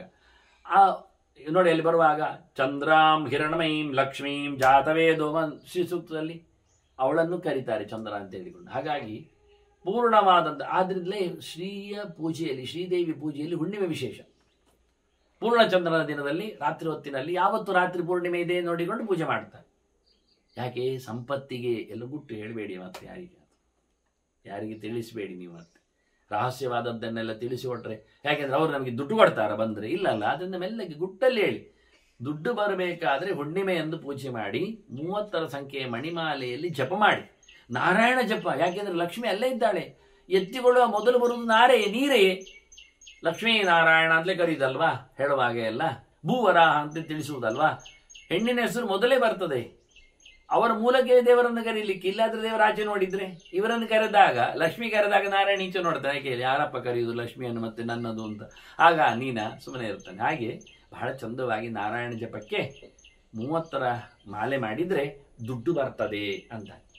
ಕೆಲವರಿಗೆ ದುಡ್ಡು ನಗಣ್ಯ, ಅದು ಬರ್ತದೆ ಹೋಗ್ತದೆ ರೀ, ಬರುದು ಸುಮ್ಮನೆ ಬರ್ತದೆ, ಇರ್ತದ ಇಲ್ಲ, ಹೋಗ್ತದಲ್ಲ, ಹೋಗ್ಲಿ ಅಲ್ಲ, ಸರಿ. ಹಾಗಾದ್ರೆ 28 ಸಂಖ್ಯಾಭಿ ಅಕ್ಷೈ ಪುಷ್ಟಿಪ್ರದ ಭವೇತ್. ನಮಗೆ ಆರೋಗ್ಯ ಬೇಕ್ರಿ, ನಾವು ಗಟ್ಟಿಮುಟ್ಟಿ ಇರಬೇಕ್ರಿ, ನಾವು ಚೆನ್ನಾಗಿ ಶೈನ್ ಆಗಬೇಕು, ಒಳ್ಳೇದು ಕಾಣಬೇಕು, ಫಿಸಿಕಲಿ ಫಿಟ್ನೆಸ್ ಬೇಕು. ಎಷ್ಟು ಬೇಕು ಅದಕ್ಕೆ? 28 ಮಾಡಿ. 28 ಮತ್ತೆ 28 ಒಂದು ನಕ್ಷತ್ರ ಸಂಖ್ಯೆ, ಅದು 27 ಅಲ್ವಾ? 27 ಕಾಣುವ ನಕ್ಷತ್ರ, ಒಂದು ಕಾಣದ್ದುಂಟು ಮಧ್ಯದಲ್ಲಿ ಅಭಿಜಿತ್, ಶ್ರವಣದ ಪಕ್ಕದಲ್ಲಿ, ಅದನ್ನು ಸೇರಿಸಿಕೊಳ್ಳಿಕೊಂಡು ಅದು ಅಭಿಜಿತ್ತೇ, ಅದು ದೇವರ ನಕ್ಷತ್ರ, ಜಯಿಸ್ತದೆ. 28 ಮಾಡಿ ಅಂದ್ರು, ಆಯ್ತಲ್ಲ? 28 ಇವತ್ತು 28ನೇ ಕಲಿಯುಗ. ಮತ್ತೆ ನಮಗೆ 28ರದ್ದು ಮಾಡಿದರೆ ದುಡ್ಡು ಅಲ್ಲ, ಆರೋಗ್ಯ. ದುಡ್ಡು ಯಾಕೆ ಬೇಕು? ದುಡ್ಡಿನಲ್ಲಿ ಆಸ್ಪತ್ರೆ ಹಾಕುದಾದ್ರೆ ನಮ್ಮ ದುಡ್ಡು ಯಾರಿಗೆ? ವೈದ್ಯರಿಗೆ. ಪ್ರಯೋಜನ ಇಲ್ಲ. ಆದ್ರಿಂದ ದುಡ್ಡು ಮುಖ್ಯ ಅಲ್ಲ, ಆರೋಗ್ಯ ಮುಖ್ಯ. ಹೆಲ್ತ್ ಈಸ್ ವೆಲ್ತ್ ಅಲ್ವಾ? ಅದಕ್ಕೆ 28 ಸಂಖ್ಯೆದ್ದು ಮಾಡಿ ಅಂತ. ಪಂಚವಿಂಶತಿ ಸಂಖ್ಯಾಕೈ ಕೃತ ಮುಕ್ತಿಂ ಪ್ರಯಚ್ಛ. 25ರದ್ದು ಮಾಡಿದರೆ ಮೋಕ್ಷವೇ, ದೇವರೆಡೆಗೆ ಸಾಗಬಹುದು. ಎಲ್ಲ ಸಮಸ್ಯೆಗಳ ನಿವೃತ್ತಿ ಆಗ್ತದೆ, ತೊಂದರೆಗಳೇ ಇಲ್ಲ. ಮನುಷ್ಯನೇನು ಬೇಕು? ಪುಷ್ಟಿ ಅಲ್ಲ, ತೊಂದರೆ ನಿವೃತ್ತಿ ಆದರೆ ಅವನು ಸಖತ್ ಪುಷ್ಟಿ ಆಗ್ತಾನೆ. ನಮಗೆ ಸಮಸ್ಯೆಯಿಂದಾಗಿ ನಾವು ಸೋಲುವುದು, ಸಪುರ ಆಗುವುದು, ಸೊರಗುವುದು. ಸಮಸ್ಯೆ ಇಲ್ಲ ಆಗಬೇಕಾದ್ರೆ 25ರದ್ದು ಮಾಡಿ ಅಂದರು. ಅದೆಂತ 25 ಪಂಚವಿಂಶತಿ ತತ್ವಗಳು. ಇಡೀ ಪ್ರಪಂಚ ತತ್ವಗಳು 25. ತತ್ವನ್ಯಾಸ ಮಾಡೋದಿಲ್ಲ ನೀವು, ನೋಡಿಕೊಳ್ಳಿ ಅಲ್ಲಿ ಹೇಗೆ ಅಂತ.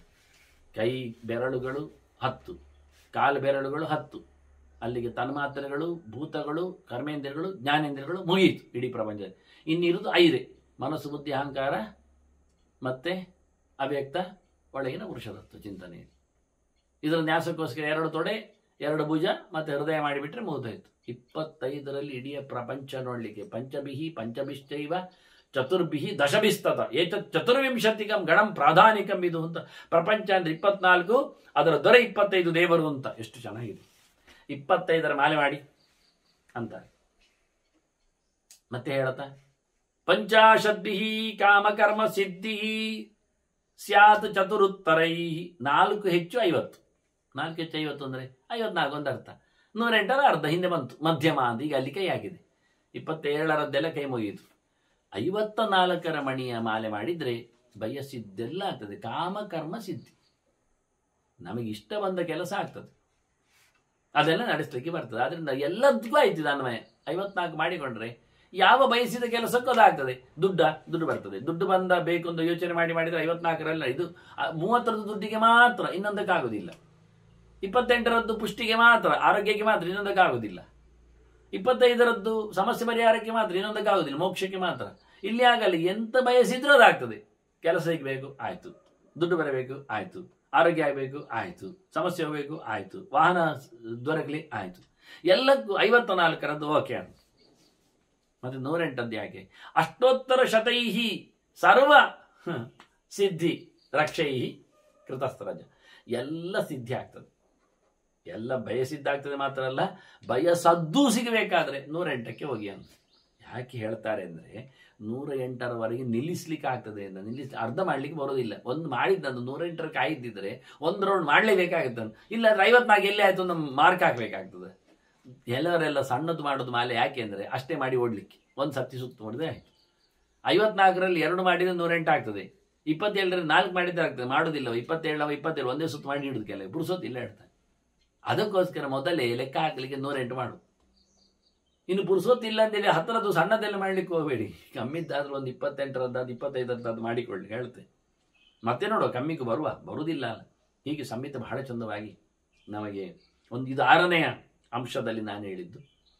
ಇನ್ನೊಂದು ಅಂಶ ಹೇಳುವುದಾದ್ರೆ ಈ ಕಾಯಿ ಕಟ್ಟುವ ವಿಧಾನ ಹೇಳಬೇಕು ನಿಮಗೆ. ಪೃಷ್ಠೇನ ಪೃಷ್ಠಭಾಗೇನ ಮುಖಭಾಗೇ ಮುಖೇ ತತಃ ಅಂತ. ಕಾಯಿ ಈಗ ಮರ ಕತ್ತರಿಸಿದ್ರಲ್ಲ ನೀವು, ಕೋಲ್ ಕಟ್ ಮಾಡಿದ್ದೀರಿ ಮಣಿ ಮಾಡಲಿಕ್ಕೆ. ಅದರದ್ದು ಒಂದು ಕತ್ತರಿಸಿ ಆಯ್ತು ಮಣಿ, 2ನೇದು ಕತ್ತರಿಸಿದ್ರಿ. ಒಟ್ಟಿಡಬೇಡಿ. ಒಟ್ಟಿಟ್ರೆ ಏನಾಗುತ್ತೆ ಅಂದರೆ ಅದರ ಬೆನ್ನಿಗೆ ಇದರ ಮೋರೆ ತಾಗ್ತದೆ. ಕತ್ತರಿಸನ್ನು ಉಲ್ಟಾ ಮಾಡಬೇಕು ನೀವು. ಹಾಗೇನಾಯ್ತು, ಇದರ ಫ್ರಂಟ್, ಇದರ ಬ್ಯಾಕ್, ನೆಕ್ಸ್ಟ್ ಮಣಿಯ ಬ್ಯಾಕ್ ಆ್ಯಂಡ್ ಫ್ರಂಟ್ ಆಯಿತು. ಅದಕ್ಕೆ ಮತ್ತೆ ಪುನಃ ಫ್ರಂಟ್ ಅನ್ನು ಜಾಯಿಂಟ್ ಮಾಡಿ. ಹೀಗೆ ಒಂದು 10 ಕತ್ತರಿಸಿದ್ರೆ ಮೊದಲನೇದಕ್ಕೆ 2ನೇದನ್ನು ಉಲ್ಟಾ, 3ನೇದು ಹಾಗೆ, 4ನೇದು ಉಲ್ಟಾ ಮಾಡಲಿಕ್ಕೆ. ಹೀಗೆ ಮಾಡಿಕೊಂಡು ಹೋದರೆ ಪೀಸ್ ಸರಿ ಆಯಿತು. ಮೋರೆಗೆ ಮೋರೆ, ಹಿಂದಕ್ಕೆ ಹಿಂದೆ. ಇದಕ್ಕೊಂದು ತತ್ವ ಹೇಳುತ್ತೇನೆ. ಕಟ್ಟಿಗೆಯಲ್ಲಿ ಅಡುಗೆ ಮಾಡಿದವರು ಮಾತ್ರ ಗೊತ್ತು, ಅಥವಾ ಹೋಮ ಮಾಡುವವರಿಗೆ ಗೊತ್ತು. ಹೋಮ ಮಾಡುವಾಗ ಸಮಿದೆಯನ್ನು ಆಹುತಿ ಕೊಡ್ಲಿಕ್ಕುಂಟು. ಹೇಗೆ ಕೊಡಬೇಕು ಅಂದರೆ ಹೇಗೆ ಮರ ಬೆಳೆದಿದೆಯೋ ಹಾಗೆ ಕೊಡ್ಲಿಕ್ಕೆ. ಅಂದರೆ ಕೈಯಲ್ಲಿ ನೀವು ಹಿಡಿದದ್ದು ಅಡಿ, ಕುಂಡಕ್ಕಿಡುವಾಗ ಎದುರು ಅದರದ್ದು ತುದಿ ಬರುವ ಹಾಗೆ. ತಿರುವು ಮುರು ಮಾಡಲಿಕ್ಕಿಲ್ಲ. ಅದನ್ನು ನೋಡಿಕೊಂಡು ಕಡ್ಡಿ ಹಾಕಬೇಕು. ಅವರ ಭಾಷೆಯಲ್ಲಿ ಹೇಳಿದ್ದು ನಾನು, ಸಮಿತೆ ಆಹುತಿ ಕೊಡಲಿಕ್ಕೆ. ಹಾಗೆ ಬೆಂಕಿಗೆ ಕಟ್ಟಿಗೆಯನ್ನು ಉರುವಲನ್ನು ಇಡುವಾಗ ಕಟ್ಟಿಗೆಯ ಮೇಲ್ಮುಖ ಮೊದಲು ಹೋಗಬೇಕು, ಅಡಿಮುಖ ಕಡೆಗೆ ಬರಬೇಕು. ಅಂದ್ರೆ ಕಡೆಗೆ ಕೊಡಿಗೆ, ಇಷ್ಟು ಕ್ರಮ. ಕೊಡಿಯ ಕತೆ ಹೇಳುವಾಗ ಹೇಗೆ ಮರ ಬೆಳೆದಿದೆಯೋ ಹಾಗೆ ದೇವರಿಗೆ ಪುಷ್ಪ ಕೊಡುವಾಗಲೂ ಹಾಗೆ ಕೊಡ್ಲಿಕ್ಕೆಲ್ಲ ಕ್ರಮ ಹೇಗೆ ಉಂಟು ಹಾಗೆ. ಬಿಲ್ಲು ಒಂದು ಕೌಚಿ ಇಡ್ಲಿಕ್ಕೆ ಅಂತ ಅಷ್ಟೇ, ಬಿಲ್ಲೋಕೆ ಮಾತ್ರ ಆಗಲ್ಲ, ಮೇಲ್ಮುಖ ಅಲ್ಲ ಕೌಚಿ ಮುಖ ಅಂತ. ಅದು ಬಿಟ್ಟರೆ ಮತ್ತೆಲ್ಲ ಕಡೆಯಲ್ಲಿ ಹಾಗೆ. ಆದ್ರೆ ಇದನ್ನು ಗುರುತಿಸ್ಲಿಕ್ಕೋಸ್ಕರ ಅವರು ಈ ಕಾಯಿ ಕಟ್ಟುವ ವಿಧಾನದಲ್ಲಿ ಕಷ್ಟ ಇದೆ ಅಂತ ಅದರ ಆರಂಭ ಮತ್ತೆ ಕಡೆಯನ್ನು ನೋಡಿಕೊಂಡು ಕೊಡಿ ಒಟ್ಟೊಟ್ಟು ಮಾಡಿಕೊಂಡು ಹೋಗ್ಲಿಕ್ಕೆ ಮುಖಗಳು ಒಟ್ಟಾಯ್ತು. ಈಗ ಪ್ರತಿಯೊಂದರಲ್ಲಿ ಮುಖ ಒಟ್ಟಾಯ್ತು. ಅದರ ಮತ್ತೆ ಹಿಂಬದಿ ಪ್ರಾಸದಲ್ಲಿ ಹೇಳುದಾದ್ರೆ ತಿಕ ಅಂತ ಹೇಳ್ಬೇಕು ನಾನಷ್ಟೇ, ಇರ್ಲಿ. ಹೀಗೆ ಪೃಷ್ಠೇನ ಪೃಷ್ಠಭಾಗೇನ ಮುಖಭಾಗೇ ಮುಖೇ ತತಃ ಪರಸ್ಪರೇಣ ಸನ್ನದ್ಧ ಮಣಯ ಸದೃಶಾ ಶುಭಾ. ಚಂದ ಇರುವುದು ಯಾವಾಗ ಹೇಳಿದ್ರೆ ಒಂದೇ ಬಗೆ ಇರಲಿ ಅಂದ್ರು.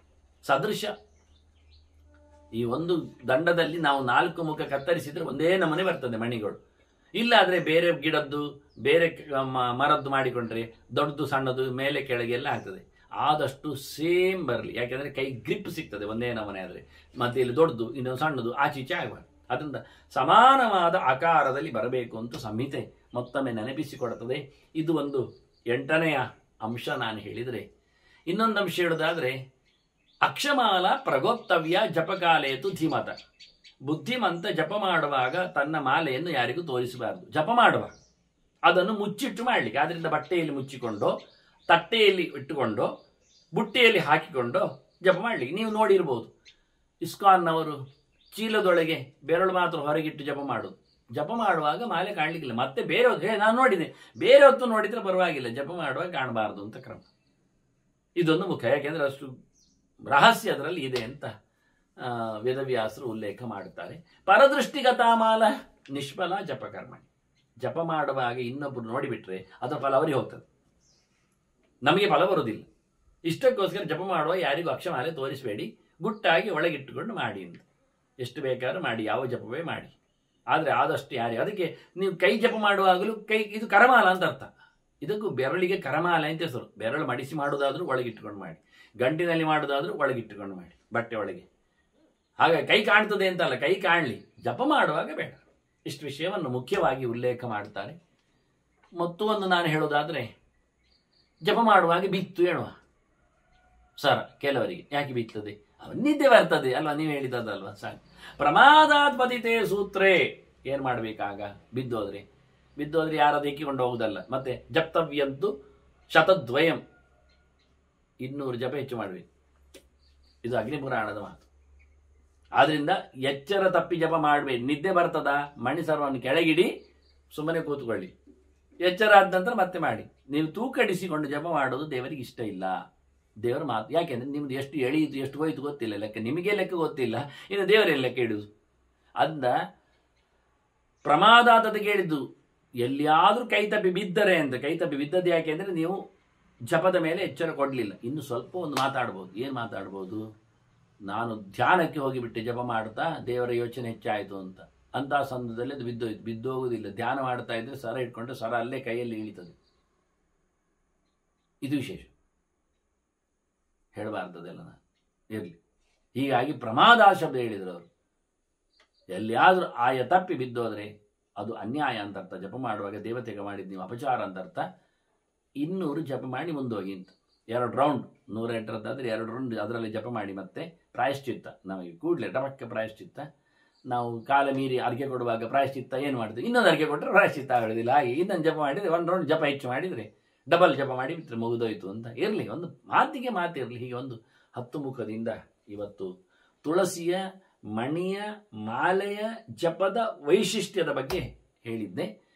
ಇನ್ನು ಮುಂದೆ ಮತ್ತೆ ನಾಳೆ ಸೇರಿದಾಗ ಮತ್ತೆ ತುಳಸಿಯ ವಿಭವಗಳನ್ನು ನಾವು ಚಿಂತನೆಗೆ ತರುವ ವಂದನೆಗಳೊಂದಿಗೆ ಶ್ರೀಕೃಷ್ಣ ನಾರಾಯಣ ನಾರಾಯಣ ನಾರಾಯಣ.